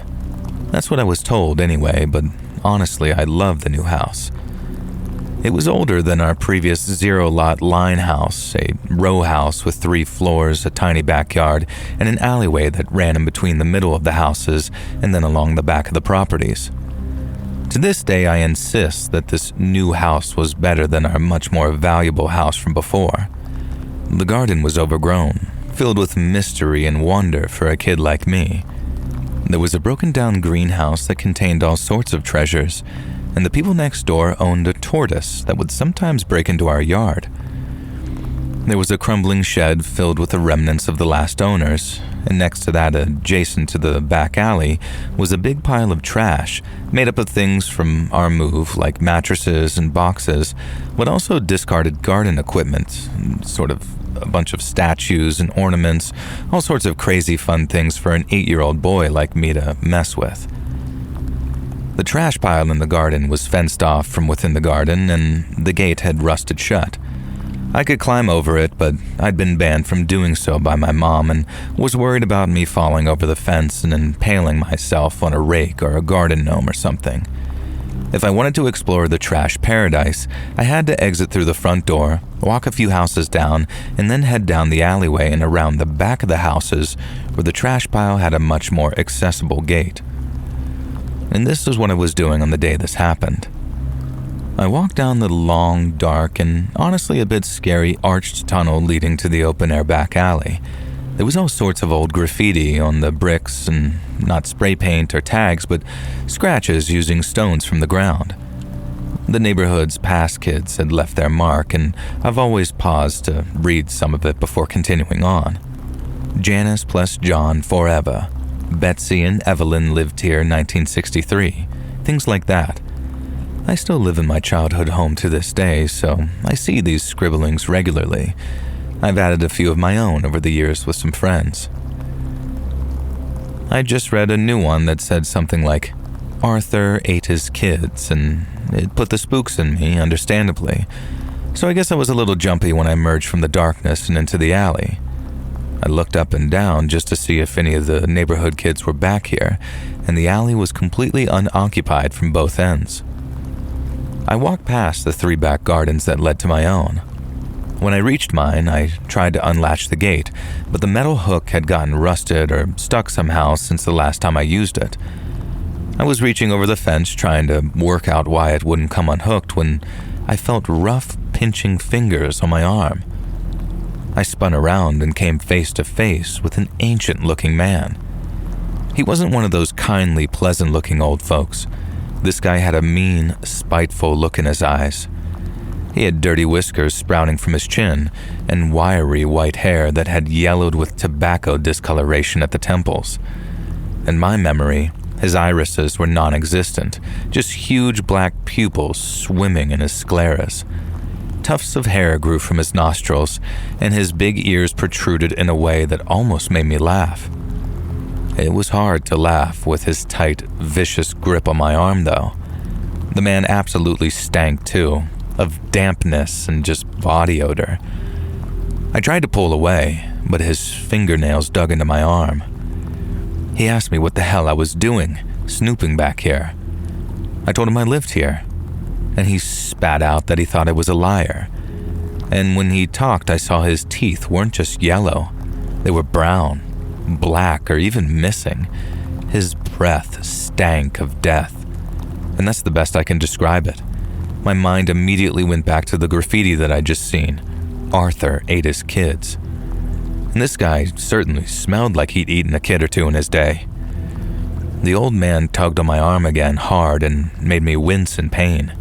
He called me a liar and a thief and said he'd turn me into the authorities. He told me that I had to come with him so I wouldn't run away. I'd been warned by my parents and teachers about what dirty, stinky old men could do to young boys, even ones as old as 8 and as brave as me, so there was absolutely no way that I was letting him take me anywhere. Besides, even if he was telling the truth and he was going to hand me over to the quote-unquote authorities, I hadn't done anything wrong. The alleyway was public, and the house I was going into was mine. I did the only thing I could think to do. pulled myself free from his arm, and then yeeted myself over the little fence leading into the backyard. Mom was right. There was a danger of impaling myself if I jumped into the trash pile recklessly, and I was damn lucky that I managed to stop with a sharp shard of metal just slightly pressing into my thigh, enough to draw blood and make me wince, but not enough to do any damage. Quickly avoiding further damage from the spike, I turned around to tell the old man triumphantly that I was in my house now and I lived here, and if he liked he could knock on the front door and ask my parents, and they could confirm that I was very much allowed to be here. The leaping to turning process must have taken all of 3 seconds, but when I turned about to face this old man, he was now gone. I was almost disappointed. I was robbed of my righteous indignation and the chance to show an adult that I was right and he was wrong. So I peered over the fence to see where he'd gone. The alleyway was empty. I looked left and right, no sign of the guy. I hadn't heard any of the other back gates open. All the other houses had high fences leading to the alley. It was only my house that had a small temporary fence because they'd taken the main fence down to help us move in, and we hadn't replaced it yet until this trash paradise had been removed. I unlatched the gate, noticing that a stick had been caught in the loop, preventing me from unhooking it. Then I ran to the head of the alley and looked down the tunnel. There was no way that the old man could have simply reached the street already, and yet sure enough, he was gone. I went back into my back garden, thoroughly done with playing outside, and from then on, I had a ghost story to tell. For years I recounted the story of how a ghostly old man had appeared from nowhere, grabbed me, threatened me, and then disappeared into the ether. Of course, most people didn't believe it. They assumed I'd either imagined him and he'd never actually grabbed me, or he had grabbed me and he must have been one of my neighbors. He wasn't one of my neighbors though. Like I said, I still live in that house now and I met every neighbor from back then. Nobody remotely matched his description and I never saw him again, and I know that he didn't disappear into one of the back gardens. I never really considered one of the two options that must have happened though. Either the man snuck through the fence leading to the other side of the alley, which led to a retirement home, or he sprinted away when I broke free of his grasp, fast enough to have disappeared when I went looking. I'm going to guess it was the former though, because many years later, I found out that the old man had come from the retirement home. It's more believable that he snuck through some type of unseen hole in the fence than this old-ass man sprinted away faster than a college athlete. So why was this dirty old man lurking in the alleyway behind my house, grabbing an unsuspecting kid? I met up with a friend a couple of years ago who works in law enforcement. He asked me if I was still living at my address, and I said yeah. He'd said he'd thought about me recently because a case he was working on had involved someone who lived at the retirement home in the 90s. Apparently the guy had been a violent offender in his heyday and had spent quite a bit of time in prison. Then eventually he'd been released and ended up at that very retirement home.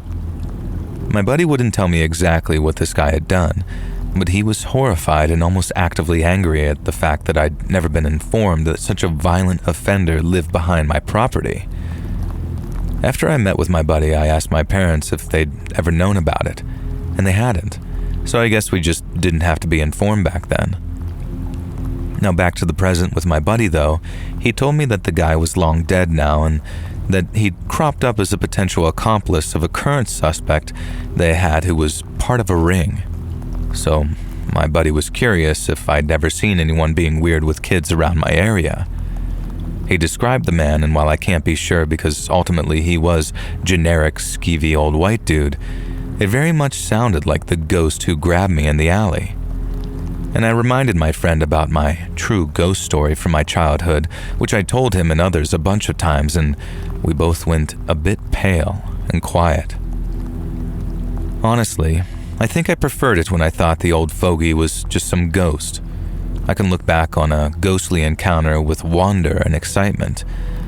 But a near miss with an old pederast, though, well, that's a lot more traumatic.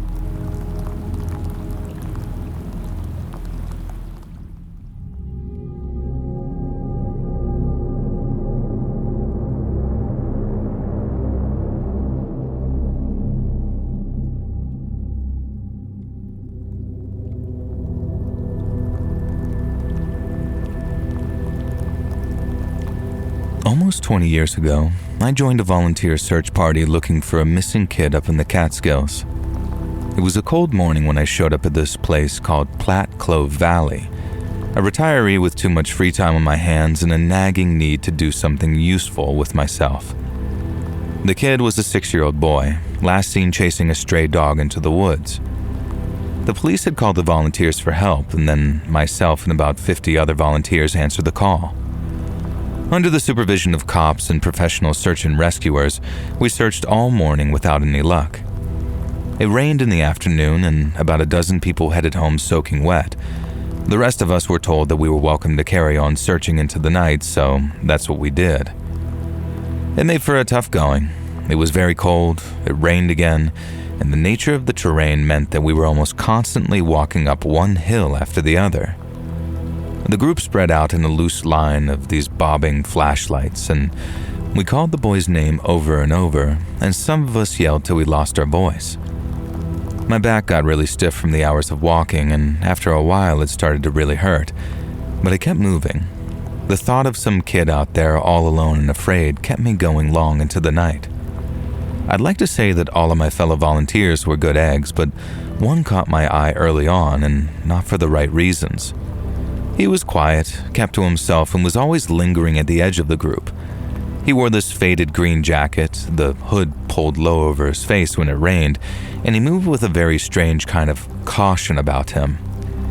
I thought that was because he was paying attention to his surroundings, but after a while I wasn't so sure anymore. I didn't know his name, nobody seemed to. He'd shown up with the rest of us, nodded at the police briefing, and then followed along. I didn't notice anything at first, but after a while, I did. He didn't call out for the boy like the rest of us did. He just walked, head down with his hands in his pockets, like he was just sort of going through the motions. And as the night dragged on, our group got more and more tense. Some of us had been there more than 12 hours, and we'd walked miles upon miles of woods without finding anything whatsoever. And there was no sign of the boy. No footprints, no scraps of clothing, nothing. The other volunteers were starting to crack from the exhaustion, and I was feeling it myself. But it wasn't just that. It was that sort of creeping dread that settles in when hope starts to fade, and people start considering the worst. We'd all been so hopeful that morning, but that night, all that cheerfulness was gone, and was replaced by something very dark. Around that same time, I noticed the man in the green jacket avoiding a particular stretch of the valley he'd been assigned to search. It was a rocky area, thick with brambles and fallen logs, but it wasn't impassable. We'd been told to check every inch of our grids, but he steered clear, always finding a reason to drift into other areas that were already being covered. At one point, I saw him staring into the ravine that he seemed to be avoiding. His flashlight beam was just kind of lingering on it for a moment before he turned and walked away. I felt my heart sink as suspicion crept into my mind. It wasn't just that he was avoiding it. It was like he knew something we didn't. I tried to shake it off. I was almost completely exhausted, so I was kind of mad at myself for jumping to conclusions. But then I saw him do it a second time, skirting that exact same way near the ravine. I remember watching his steps quicken as he passed it. The other volunteers didn't seem to notice. They were too focused on their own patches of ground, but I did. I kept my eyes on him for a while and then decided to search the ravine myself. I walked down the valley, past the man in the green jacket, and was no more than a few feet into the ravine when I spotted something ahead of me, lit up by the beam of my flashlight. And the sight of it stopped me cold. I remember my flashlight sweeping over the dirt, and there it was. A small blue toy car, half buried in the leaves. My breath caught in my throat when I saw it, because it was the toy the boy had with him when he ran off into the woods. It was scratched, with one wheel bent, but it perfectly matched the description the boy's parents had given. I called out to the rest of the group. The first to arrive was one of the police officers, and I showed him the toy right away. I didn't say anything about the man in the green jacket, not yet. I didn't want to sound paranoid, but most of all I didn't want to stir up trouble in a group that was already on edge. The man in the green jacket reappeared, slipping back into the group like he'd never left. I watched him as he stood at the back, his hood still up and his hands still stuffed deep in his pockets. I was convinced that he'd seen the toy, but had chosen not to report it, and I couldn't keep quiet anymore. I suddenly pulled one of the officers aside and, in a low voice, I told him what I'd seen. I told him how the man avoided the ravine, and how he seemed to know more than he let on. The officer listened and nodded along, then when I was done, he thanked me for letting him know and said he'd discuss what he'd heard with his fellow officers. He didn't do anything right away, so I figured they weren't going to act on the word of some exhausted and half-crazy old person. But a little while later, I saw two officers approach the man in the green jacket. They stepped away from the group and I couldn't hear what was being said, but I saw the man's shoulders stiffen as he became very defensive. They talked for a few minutes with the man gesturing, and then he turned and walked off into the dark. Around 1 a.m, before I left, I asked the officer what had happened when he spoke to the man in the green jacket. He said the man had been questioned, had denied knowing anything about the boy's disappearance, and had been so offended at having to justify himself that he actually left the search entirely. Now, having made a note of his name on his ID, they knew who he was, but he was unlikely to be questioned unless the investigation pointed in his direction. And I understood. The police can't just arrest someone on some hunch. But on the walk back to my car, I couldn't stop thinking about the man in the green jacket and about that ravine he'd avoided. And the next day I went back for a second day of searching, but the mood seemed to be different. Nobody talked much, there weren't as many smiles, and even when people did, the smiles never seemed to reach their eyes. The man in the green jacket didn't show up again, but his absence felt louder than his presence ever had. One little talk with the cops and he just quit. And it didn't sit right with me, and I don't think it ever will. I didn't find out what happened to the boy or what the man in the green jacket knew, and since he was never arrested, at least to my knowledge, I have to accept that I'm going to die not knowing. And that, my friend, is a very bitter pill to swallow.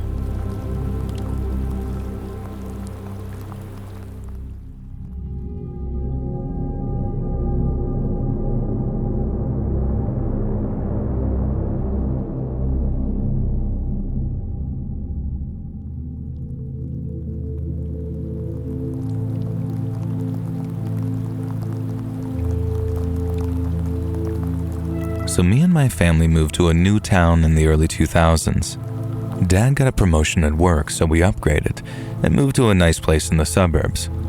Me and my sister got to attend a better school, Mom got to meet some new friends, and Dad had a much shorter drive to work. Everything was great. I was really excited to move, and I'd never moved to a different house before, and it seemed like a wild adventure. These days I look back and think what an idiot I was. Moving houses isn't something that I wish on my worst enemy, even under positive circumstances. It's so freaking stressful. But back then, I was a 6-year-old kid, so the world was all sunshine and rainbows. I'd never known true fear or suffering. At least until the day this all happened. I remember that day that I had an argument with my sister. We were twins, so even as brother and sister, we almost never argue. She's my best friend and I hung out with her nearly all the time, so I was really salty and upset that this day we'd fallen out. I don't even remember why, but I definitely remember that it was her fault. Hi Holly, if you're listening to this, you know I'm gonna send it to you, if Let's Read narrates it. We'd lived in the neighborhood for about 6 months by this point, but I'd only met and befriended the kids that lived across the street, brothers Mike and Joe. Most of the other houses were occupied by older folks. It was kind of a quiet community, perfect for older couples but less popular for families with kids. I knew there was one other family though, just at the end of the cul-de-sac around the corner. They were a big family, mom, dad, 3 sisters, and a brother. We knew them vaguely from church, and they were known as an extremely nice, friendly family, so I thought nothing of just wandering around their house and knocking for them to see if they wanted to come play. 2 of them did, the girl my age, Kathy, and her brother, Will. We played various ball games and whatever other silly things kids enjoyed back then. It was fun, and I liked them. Then, from a field across the road, a group of other kids came strolling over. One of them was Will's friend and a few other kids, and then Will's friend's cousin, who was a chunky, loud, and angry girl called Hester. Hester was about 10, so older than most of us, and she lorded that fact over the other kids. Immediately, I could tell that she was an insufferable little brat, and after just an hour, she started picking on 5 or 6 different kids in turn, making people cry or turn on each other in the way that bullies do. Of course, because Hester was such an obnoxious, unpleasant person, everyone wanted to impress her. And that's how it is when you're kids, I guess. After a bit, Hester declared that our neighborhood was fake and gay and dumb, and if us stupid kids knew what was good for us, we'd follow her across the field to a much cooler place. None of us were allowed to go that far from home, and none of us wanted to get hurt by Hester either, as she would be threatening. And the place that Hester led us to was actually cool. It was the beginnings of a park, sort of half set up and half under construction. A set of monkey bars and a swing set had already been set up, and a teeter-totter and a merry-go-round were abandoned on the green half covered in plastic. I guess it says something about the nature of the area that these things were just left there waiting for construction to resume after the weekend, and that the area wasn't fenced off or anything. And like moths to the flame, some of the kids waddled wide-eyed over to the swings and began playing there. And Hester commanded everyone to follow her, though, and led us to a stack of concrete tubes.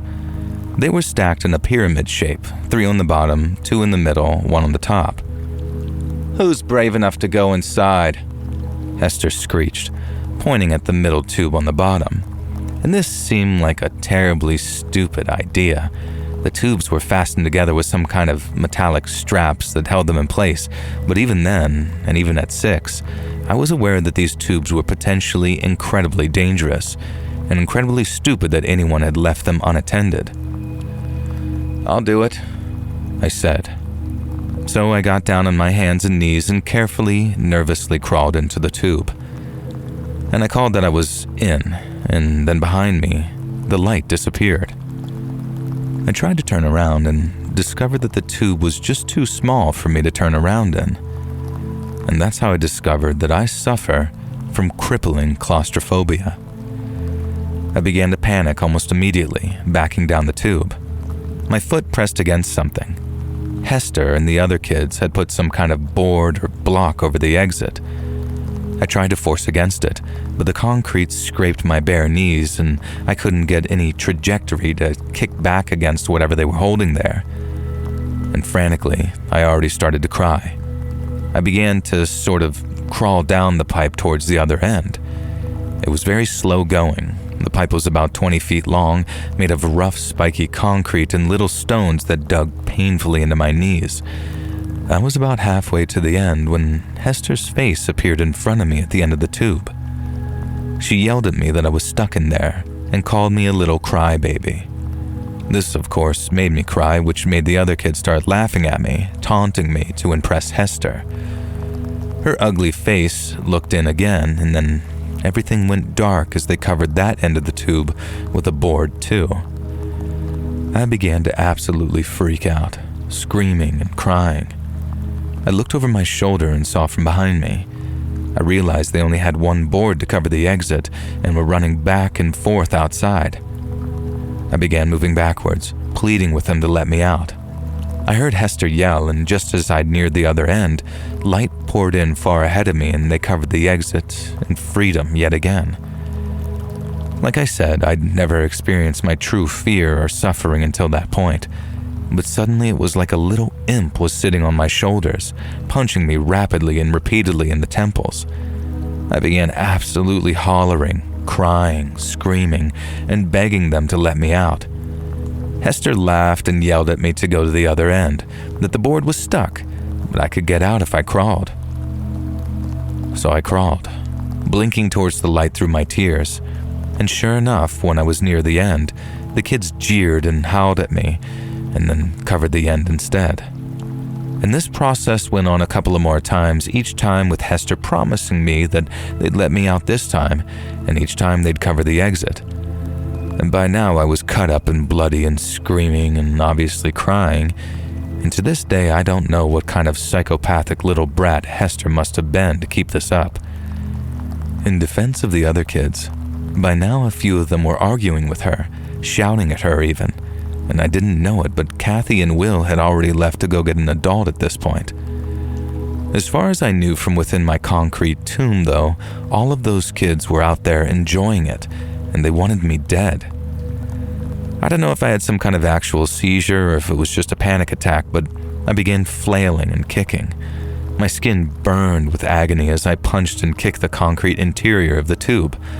I don't know what I was trying to do, if I thought that I could break my way out or something, but regardless, something did break. I heard a cracking, a crumbling noise, heard a metallic snap, and then felt a seismic shifting as the tubes on top of me began to roll. All hell broke loose. Hester and the other kids began screaming in fear. I started to roll, dust from the concrete tube stinging my eyes and making it almost impossible to see. I was pretty much in the middle of the damn tube. Blissful, blessed light flooded in from ahead of me, and I began to scramble as quick as I could towards freedom. I knew that I was in genuine, serious danger of actually dying if I didn't. As I reached the end, I felt hands on me dragging me roughly out of the tube, and I was pulled out onto the grass.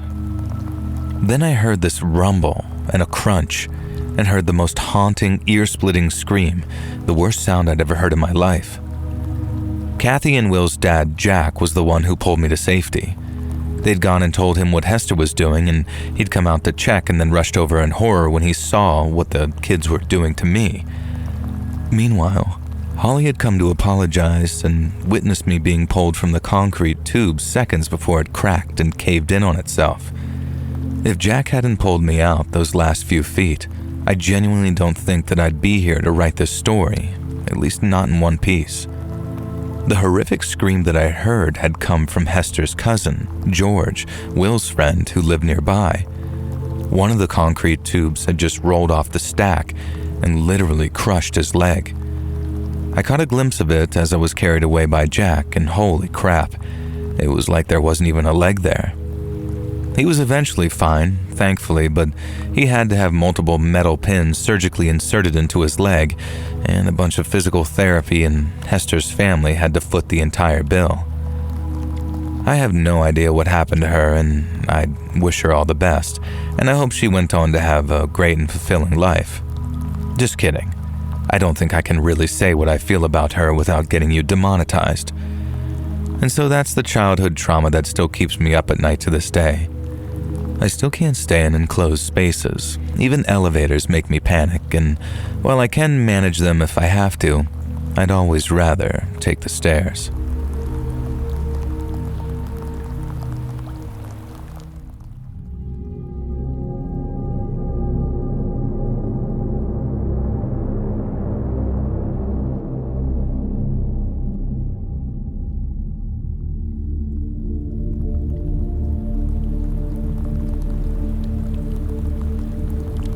I've been photographing wildlife around Balsam for years when this happened.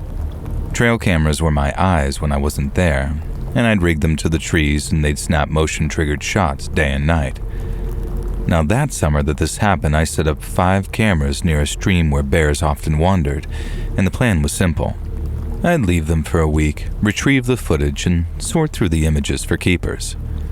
But I ended up getting way more than I bargained for. The first sign of trouble came when I reviewed the footage back at my cabin. Most of the cameras had captured what I'd hoped for. Bears lumbering through the brush with their eyes glinting that sort of infrared glow. But one camera, tucked much deeper in the woods, showed something else. One night, a man walked into shot. But not some hiker or camper. This guy looked like he'd been living wild for years. His clothes were torn and filthy, and after walking into the shot, he'd started digging in the dirt with his hands, just sort of clawing at the earth like some type of animal. His movements were frantic, almost feral, but he never once looked at the camera, and I assumed that he hadn't seen it. I remember staring at the grainy images, my mouth just kind of hanging wide open, just completely astounded by what I was seeing. Who the hell was he? And what the hell was he doing out there? The footage obviously gave no concrete answers.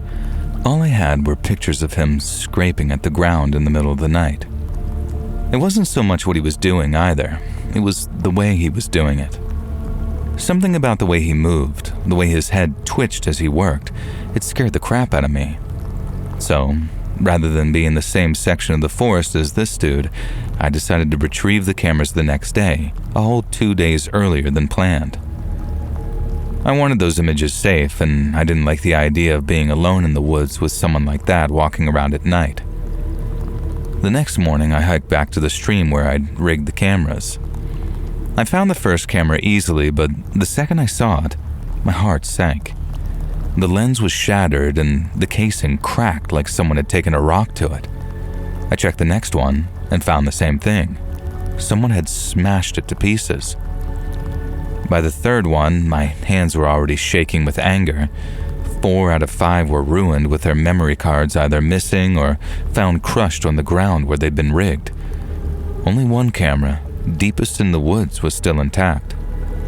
I hesitated before checking it, as part of me wanted to grab it and just leave, but I needed to know what was on it. So I popped out the memory card and slid it into my portable viewer. The first few clips were normal, just animals of varying shapes and sizes. And then I saw him, the same man in the same tattered clothes, but this time, he wasn't digging. He was standing right in front of the camera, staring into the lens. His face filled the frame, very pale, gaunt-looking, with big dark circles under his eyes. His lips moved like he was muttering something, but the camera didn't pick up sound. His eyes locked onto the lens like he knew something was watching. I shut off the viewer, yanked the camera from the tree, and then got the hell out of there. I stuffed the camera in my backpack and started back toward the trailhead. My car was a 2-mile hike away, but every step felt like it took forever. The forest didn't feel peaceful at all anymore. Now, I couldn't shake the image of that guy's face and the way those hollow eyes seemed to stare right through the lens. What did he want? Why had he smashed the cameras? And why had he left that one, the one with a video of him? It almost felt like a message, and one that was easily understood. It clearly said, "Leave now." And I tried to reassure myself, thinking that maybe he was just some hermit spooked by the cameras, but deep down, I knew better. He looked right at me through the lens. He clearly wanted me to see him. After an hour or so of very tense walking, the trail opened up and I saw the faint outline of the clearing where I'd parked. I walked over to my car, and then when I reached it, I glanced back at the tree line, half expecting to see him staring back at me. But there was nothing. No movement, no sound. But I knew he was out there, and that was enough to send a shiver through me. I climbed into the car, slammed the door and locked it, and I drove all the way home without stopping. I didn't go back to Balsam after that. The footage from the last camera stayed on the memory card unviewed, and I couldn't bring myself to watch it again and see his face. I packed up my gear and moved my work to a different range, far from those woods. The bears of Balsam Lake would have to wait.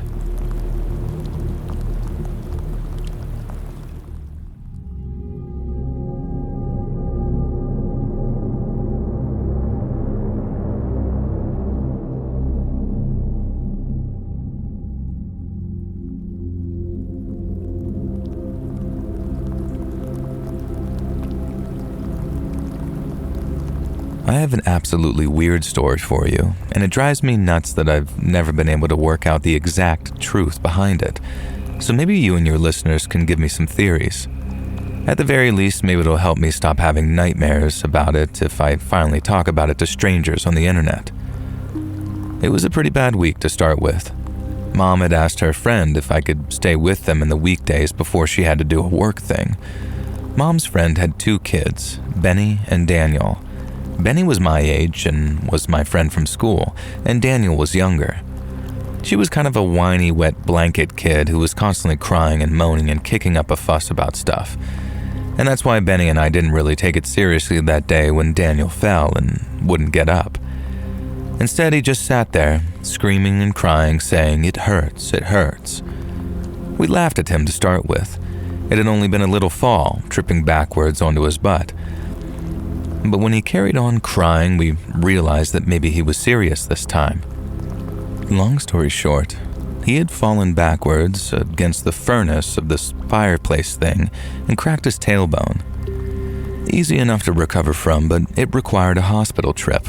And there was no way that Benny and Daniel's mom, Nancy, was going to tolerate Benny and I under her feet in a hospital waiting room all day. So Nancy called her friend, Kate, and asked if she could look after Benny and his friend they were babysitting, aka me. Kate was the mother of Elena and Carl. Elena was our friend from school, so we knew her. And sorry if this is some tangle web of confusion, but this is important. Me, Benny, and Elena were 7. Carl was 5, and Kate was their mom who was looking after us for the day while Benny, who was 4, was getting checked out in the hospital. Another important part, Kate and her husband Arnold were absolutely rich. They lived in a house that, to me as a kid, was completely huge and daunting. It was built in the 19th century, if not before, and in my memory it was like 8 stories. I'm sure it can't have been that big in retrospect, but it was this very old country house that had been in their family for probably generations at this point. Creepy portraits of various old members of their family hung on the oak-paneled walls. They had a housekeeper, a gardener, and a maid. And there were at least 2 grandfather clocks in the house, and I swear to God there was a genuine suit of armor in one of the corridors. The whole house was absolutely mysterious and wonderful and fascinating, and it smelled of old things. There were numerous cabinets and cupboards to explore, and various closed doors that were tantalizing and appealing, and there was even a music room filled with instruments, including a piano that I was absolutely ready to try out, as I was this up-and-coming pianist who'd passed 3 grades already. Naturally, because it was such a cool house with so much promise and excitement, we were allowed to stay in the freaking hallway, where we were given a box of toys and told to sit on the floor and play all morning. Elena and Carl were both really pale and quiet and pretty weird, and they seemed a little scared of their mom. Hell, me and Benny were scared of their mom. She was strict in a, I want to seem cool and hip, but I also hate kids way, and clearly resented having to raise her own children, let alone look after Benny and I for the day. And I am pretty sure that she wasn't actually Elena's biological mom, but I never had any contact with the family after this one day. Things just didn't fully add up in my young boy mind, and all this just contributes to the mystery in my head. Elena called her Kate and Carl called her Mom, and at the time, I could not for the life of me work out how or why this was possible. I guess I didn't grasp the idea of a stepmom not being called Mom back when I was 7. After a few hours of mind-numbing boredom in which we were forced to play with toys that were for babies, we had lunch. I forget what it was, but I remember it being the most boring, bland lunch I've ever eaten, and I remember thinking that I was glad that we didn't have a big, valuable house if it meant that you had to eat boring crap as a sort of compromise.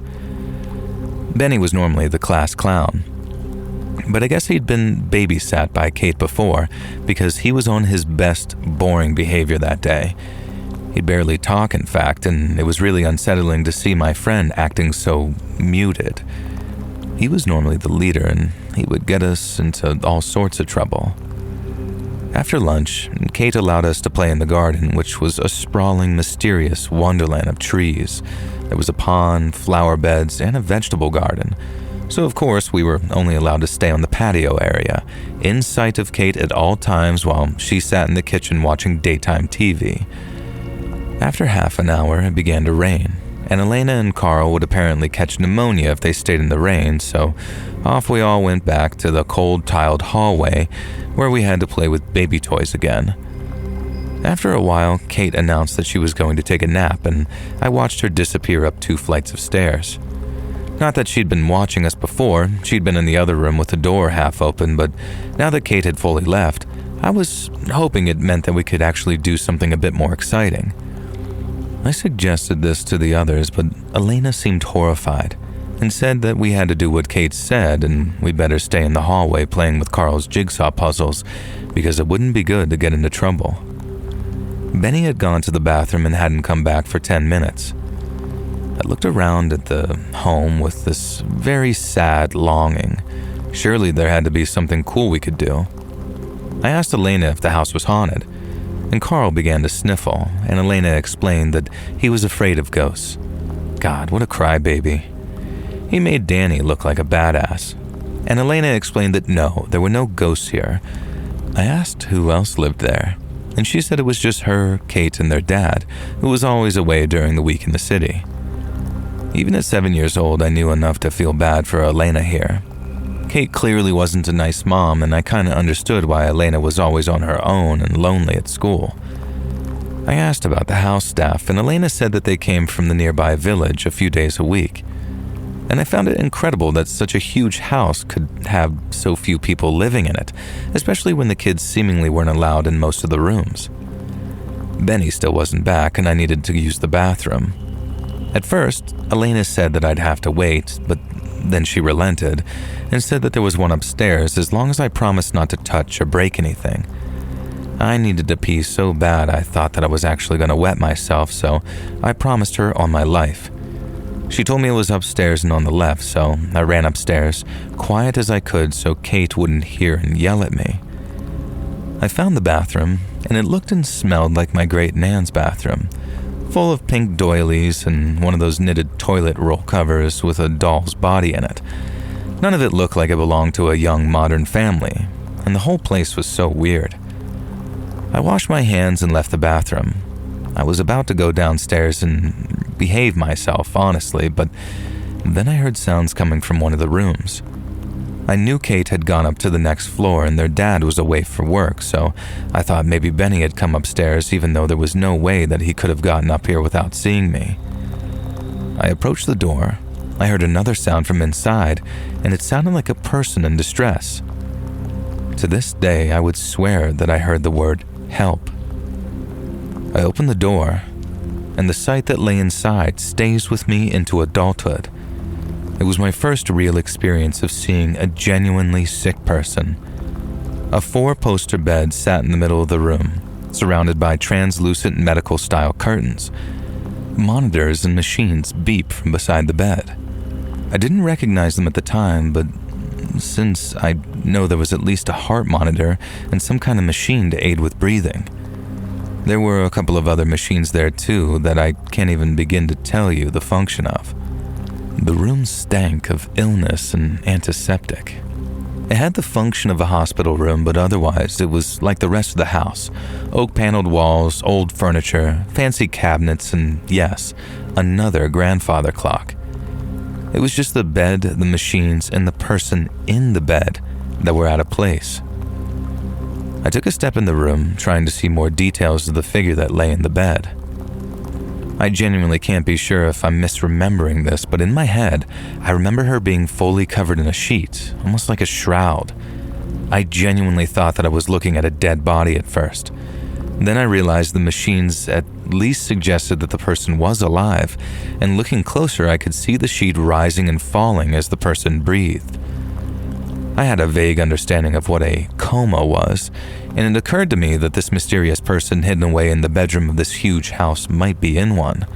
At least I considered this for a moment when the figure sat bolt upright and yanked the curtain covering the bed away. The person in the bed was a woman. She can't have been older than Kate or Nancy or my own mom, but she looked severely aged at the same time. Her hair was slicked back with sweat, her skin pale and gaunt. She looked a bit like Elena, but ancient. The woman held out a hand to me, and I thought that she was calling to me. She started making sounds with her mouth, this sort of clicking coming from her throat, then moaning, but nothing I could recognize as words. And then her eyes snapped open wide, and so did her mouth, and it was like she was screaming, but silently. Again, I can't be sure if this was just in my head as the stories become more terrifying to me over the years, but I'm sure she pointed at me. I let out a little scream, turned, ran, and thundered down the stairs. When I asked Elena who the woman in the room was, she looked completely pale and sick. She told me it was her mom, and I told her that no, it wasn't. It was a sick woman, not Kate. Dumbass me couldn't grasp that mom was someone else. Benny had returned from the bathroom by this point, and I started frantically telling him about the sick woman upstairs. His eyes widened, and he said that we should go and check on her. Elena started whispering in panic to us, saying that we mustn't go back upstairs. Carl, of course, started crying again. And before we could do anything, Kate came storming down. And I had never been yelled at by my friend's mom before in a way that Kate screamed at me then, calling me a disobedient little brat, a troublemaker, all sorts of things. I burst into tears. I had no idea what I'd done wrong. I thought someone was in trouble in the room, so I checked on them, and then when I realized I'd disturbed some sick lady, I'd left. Kate was having none of it though, and said that there was no way that she was putting up with this. She used a lot more swear words than that, and I remember being shocked at an adult talking to me that way. She called up Nancy, who luckily had just gotten out of the hospital with Danny. Kate stared at us silently for 20 minutes it took for Nancy to come collect us. Nancy scolded us repeatedly on the drive home, then made us sit in the utility room for the last hour of the day until Mom came to pick me up. I heard Mom and Nancy talking in quiet voices. Then on the way home, I told Mom exactly what had happened. I guess Mom took my side because that night I heard her on the phone yelling at Nancy that it wasn't appropriate to send me to be looked after by Kate anyway, and that nobody had the right to yell at her kid and punish him for something that he hadn't even done wrong. They stopped being friends after that, and Benny and I kind of stopped hanging out shortly after, which was fine by me because he was always getting me in trouble anyways. I didn't really expect the incident to have such a long-lasting effect in my mind as it has. I have absolutely no idea what was going on in that house. When I saw Elena at school the next week, she was quiet and wouldn't talk to me and had bruises on her arms. I wish I'd been able to do something about it back then. I'm pretty sure some kind of abuse was going on in that household, but as a 7-year-old, I didn't have the vocabulary or know-how to say or do anything about it. I never did find out who that woman was, although I can hazard an educated guess that it was Elena's mom. My own mom has always been under the impression that Elena's mom was dead, so I have no idea why she was sealed away in a room in that house, hooked up to machines. I wish I could solve this mystery. And like I said, maybe your listeners have some theories, but in the meantime, I guess I'll continue waking up in the middle of the night, haunted by nightmares of a dying woman, sitting upright in her sick bed, throwing back her shroud and pointing straight at me.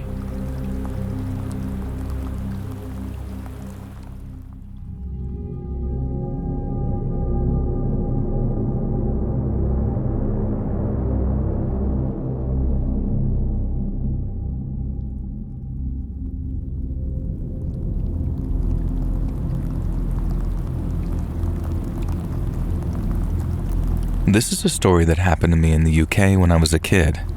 Me and my buddy Jim used to hang out at this local park near his house quite a lot, where we'd chill on the swings, smoke on the bench, play a bit of football, you know, the kind of crap teenagers get up to at the park.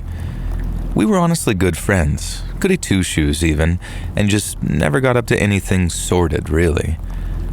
I had a couple of friends who made a hobby of setting fires inside public toilets, like inside the actual toilet bowls, and they'd recently been yanked into the cop shop for a warning, and it had kind of traumatized the poor lads, so Jimbo and I were extra determined to keep our noses clean and be good kids.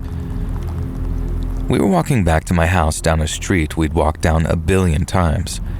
Most of the buildings along the street were houses, but a few of them were houses that had been converted into the premises for business. I forget what exactly there was, but one of them was a taxi rank. So they used the living room as a makeshift office, which you could see into through these huge bay windows at the front. There was a 2-car driveway which could house 2 of the taxis, then a couple of other taxis would park on the street. I guess then people would call up and book a taxi and they'd dispatch it to a location, etc. This was years before Uber, back when in the UK anyway, there would just be a designated area in town and whatever for taxis to wait in, or outside the cinema or Hollywood Bowl and all of that. I I guess the taxis stayed on this residential street when they weren't in use because the headquarters were there. I could never work out why they needed a whole house as the taxi rank, nor could I imagine what was in the other rooms. I can make a good guess now, but I don't want to spoil anything. Anyway, I'll call these Jabens Munter taxis because it's as good a name as any. So me and Jimbo were making our way home past Munter taxis when I had to stop to do my shoelace up. These were the days before ChatGPT and Skibbity toilets, so you had to tie your own damn shoes back then. So that's what I did. I stopped and crouched down and began to tie my lace. Shock horror. I guess I'd accidentally decided to stop next to one of Munter Taxi's cars though, because within seconds of me dropping to my knees, the door to the taxi rank burst open and an angry middle-aged Turkish guy came charging out. He hooted at the top of his voice, screaming at Jimbo and me. What were we doing? Why had we stopped there? What were we trying to do to his effing taxi? He was sick of us damn R-word kids effing up their cars. Were we cops? Were we keying the taxi? Wait, were we cops? Huh? Now I jumped to my feet, gesturing to my half-tied lace and told him that I had in fact stopped to tie my shoelace. The Turkish man almost exploded in rage at this. I was absolutely baffled. He grabbed me and slammed me against the taxi, which, yeah, nice one, mate. If you're worried about someone vandalizing your stupid arse car, then good idea slamming a body up against it. And Jimbo, of course, decided that now was the perfect time to start taunting this taxi boss, calling him a prick and demanding that he let go of me, that we weren't doing anything wrong. But if he didn't let me go there and then he'd have a lot to reckon with. And I have no idea what Jimbo even had in mind. I don't think he'd ever thrown a punch in his entire life, and still probably hasn't, but he was a mouthy sod at times. Taxi wanker was having none of it, and dragged me forward, then slammed me back again. Then he threw me aside and pointed at the car. He screamed that I'd put a dent in it when I'd tied my shoelace, and I helpfully pointed out that it was probably when he slammed me against the taxi just then. And this caused him to grab me and punch me in the stomach. Not very hard, but enough to bring tears to my eyes. Jimbo started yelling at him again, this time taking things a bit more seriously. Meanwhile, two younger guys came out of the taxi rank, a white guy and another Turkish lad. The Turkish lad looked a bit apologetic, but the white guy was someone I'd seen driving the taxis around town before, a bit of a hard nut. He was holding a plank, getting ready to raise it like he was about to brain me with it. This plank guy started yelling at us alongside the taxi driver, and he said that we were the kids who had been repeatedly vandalizing their taxis, and that we were gonna effing pay now that they'd caught us. I had never touched their damn taxis before, apart from actually using their services a few times, and I told them this.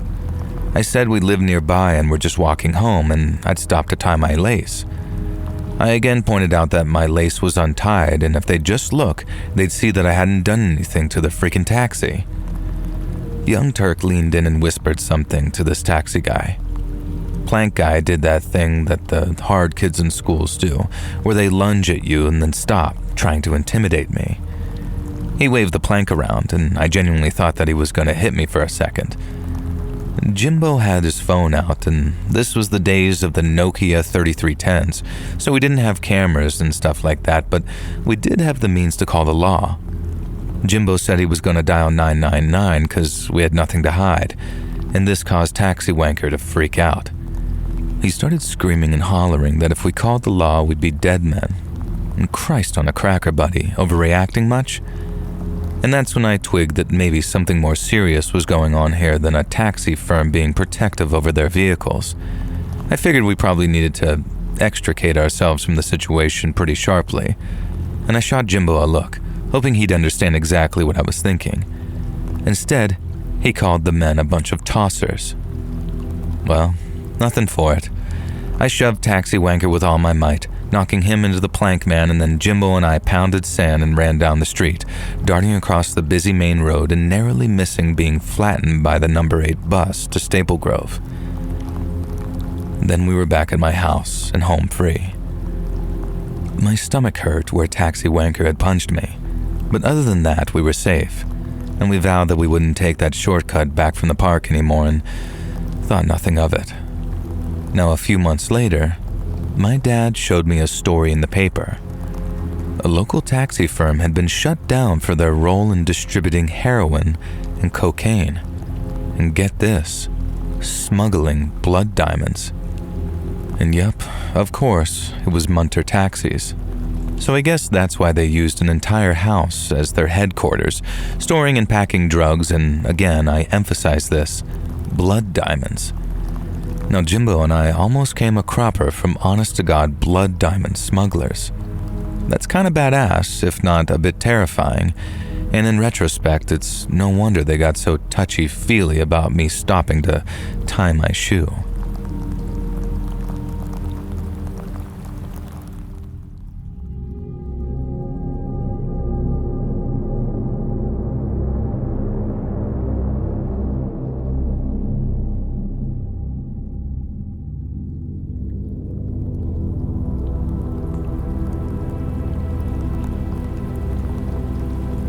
This story happened to my mom in the 60s, but she's given me permission to share it with you today. She was about 4 years old and playing with her friends at a local park. It was a whole group of them hanging out in the swings and whatnot. Back then, kids just played without supervision, and we see that as the good old days, but sometimes it's understandable why modern parents are a bit stricter on where their kids can go. Now, this was back in the United Kingdom. Parks used to have a park keeper who would be employed by the council to maintain the grass, keep the play park equipment working, things like that. And now everything is done by outside contractors. But back in the day, it used to be a guy, usually a retiree who wore a park keeper uniform and had a little shack on the corner of the park. Most park keepers would become a popular staple with the kids who played there, and Mr. Claude was no different. Mum says he was a friendly old lad with a twinkle in his eye and a bag of toffees he'd secretly offer to his favorite kids, one of whom was my mum. Mr. Claude was friends with my grandparents too. He'd been a local fixture in the town for as long as they could remember even, and everyone had fond opinions of the old fella. And that's why when Mr. Claude approached Mum in the park that day, she thought nothing of it. He called her over, away from her friends, and patted the bench under the tree for her to sit down. Mum joined him, and he asked if she was having a good day, if she was having fun, if she'd be starting school that autumn, just usual friendly chit-chat from the town's grandpa. Mum was a polite kid who loved to befriend and please adults, so she was only too happy to answer his questions. Mr. Claude reached into his pocket and withdrew his traditional rumpled paper bag of toffees, which he'd buy from the local corner shop. He gave Mum a toffee, and then after a minute, he asked her if she liked kittens. Of course, what little kid doesn't like kittens? So Mum said yes, and Mr. Claude told her that the park cat, Shelley, had recently had kittens and they were in his park keeper's shack on the other side of the park, if she wanted to see them. Mum did, of course. She hadn't really been briefed that well on stranger danger, but she says that even if she had, it was Mr. Claude, so she would have trusted him enough to go with him. Go with him she did, and he led her by the hand to his hut. Inside, he locked the door, not that Mum realized that at the time, and then had her sit on a stool. She looked around but couldn't see Shelley or the kittens anywhere. Mr. Claude made a point of trying to find the kittens and couldn't, and then pulled a little cat sock puppet out of a drawer. Mum says he made her laugh pretending it was Shelley, the park cat, and everything seemed fine. And then Mr. Claude reached into the drawer again and pulled out a magazine. He showed it to Mum and asked her what she thought of it. It was a nudie magazine. Mum told him she didn't know and got shy and a bit scared. And then Mr. Claude began flicking through the magazine, showing her increasingly explicit images of women. Mum can't remember for sure, as it was nearly 60 years ago now, but she thinks she remembers it being some kind of fetish magazine. Mr. Claude began asking her, a little girl, if she liked what was in the magazine. Again, Mum said that she didn't know, and began to get a bit tearful and scared. Mr. Claude started to get cross with her, and told her that a park keeper was a bit like a policeman, and she had to listen to him and do what he said. I don't want to repeat what he told her to do next, but thank God Mum said no. She jumped off that stool, and stomped her foot and told him that grown-ups don't say things like that to little girls. She remembers Mr. Claude laughing at this and telling her that she was a precious little brat. We think that he must have said precocious, but this is how she remembers it. And then he grabbed her by the wrist and began trying to guide her hand somewhere. And to this day, I'm sure someone was looking out for Mum, because before Mr. Claude could do anything, there was a harsh knocking at the door. It was Mum's brothers, Jules and Andrew. They'd come looking for Mum to bring her home for tea, and the other little kids told them that Mr. Claude had taken her to his shed. My Uncle Jules says he always suspected that Mr. Claude was a wrong'un, so he ran straight over. Then when they tried to enter the hut and found it locked, they began to panic. Thankfully, Jules' bashing on the door caused Mr. Claude to panic, and he unlocked the door to let Mum go. When they got home, they told my grandparents how Mr. Claude had tried to behave, but they told Mum that she must have misunderstood him, and that sweet old Mr. Claude wouldn't possibly have wanted to hurt Mum, but she should never go alone with adults like that again, but also definitely shouldn't worry or be traumatized by it. I would be so mad at my grandparents for this, except Uncle Jules concluded the story for us. When the rest of the kids had gone to bed, he stayed up and eavesdropped on Granddad talking to a couple of his work buddies about Mr. Claude. They said it was high time that something was done about that dirty old man. The next week, there was a new park keeper at the local park. Nobody heard from Mr. Claude again. The story went that he'd gone up country to live with his son because he was getting on in years. Maybe that's true. Maybe the local dads chased him off. Or maybe they banded together and delivered another kind of old-fashioned justice. Who can say?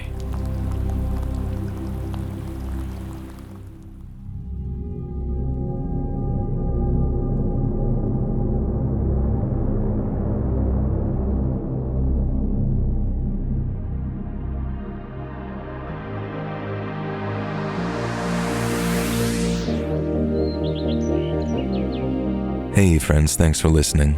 Click that notification bell to be alerted of all future narrations. I release new videos every Monday and Thursday at 9 p.m. Eastern Time, and there are super fun live streams every Sunday and Wednesday night. If you got a story, be sure to submit them over at my email, letsreadsubmissions@gmail.com, and you might even hear your story featured on the next video. And if you want to support me even more, grab early access to all future narrations and bonus content over on Patreon, or click that big join button to hear about the extra perks for members of the channel. And check out the Let's Read podcast, where you can hear all of these stories in big compilations located anywhere you listen to podcasts. I also have a true crime channel called Saturn Soul. All links in the description below. Thanks so much, friends. And remember, your gray matter is turning blue.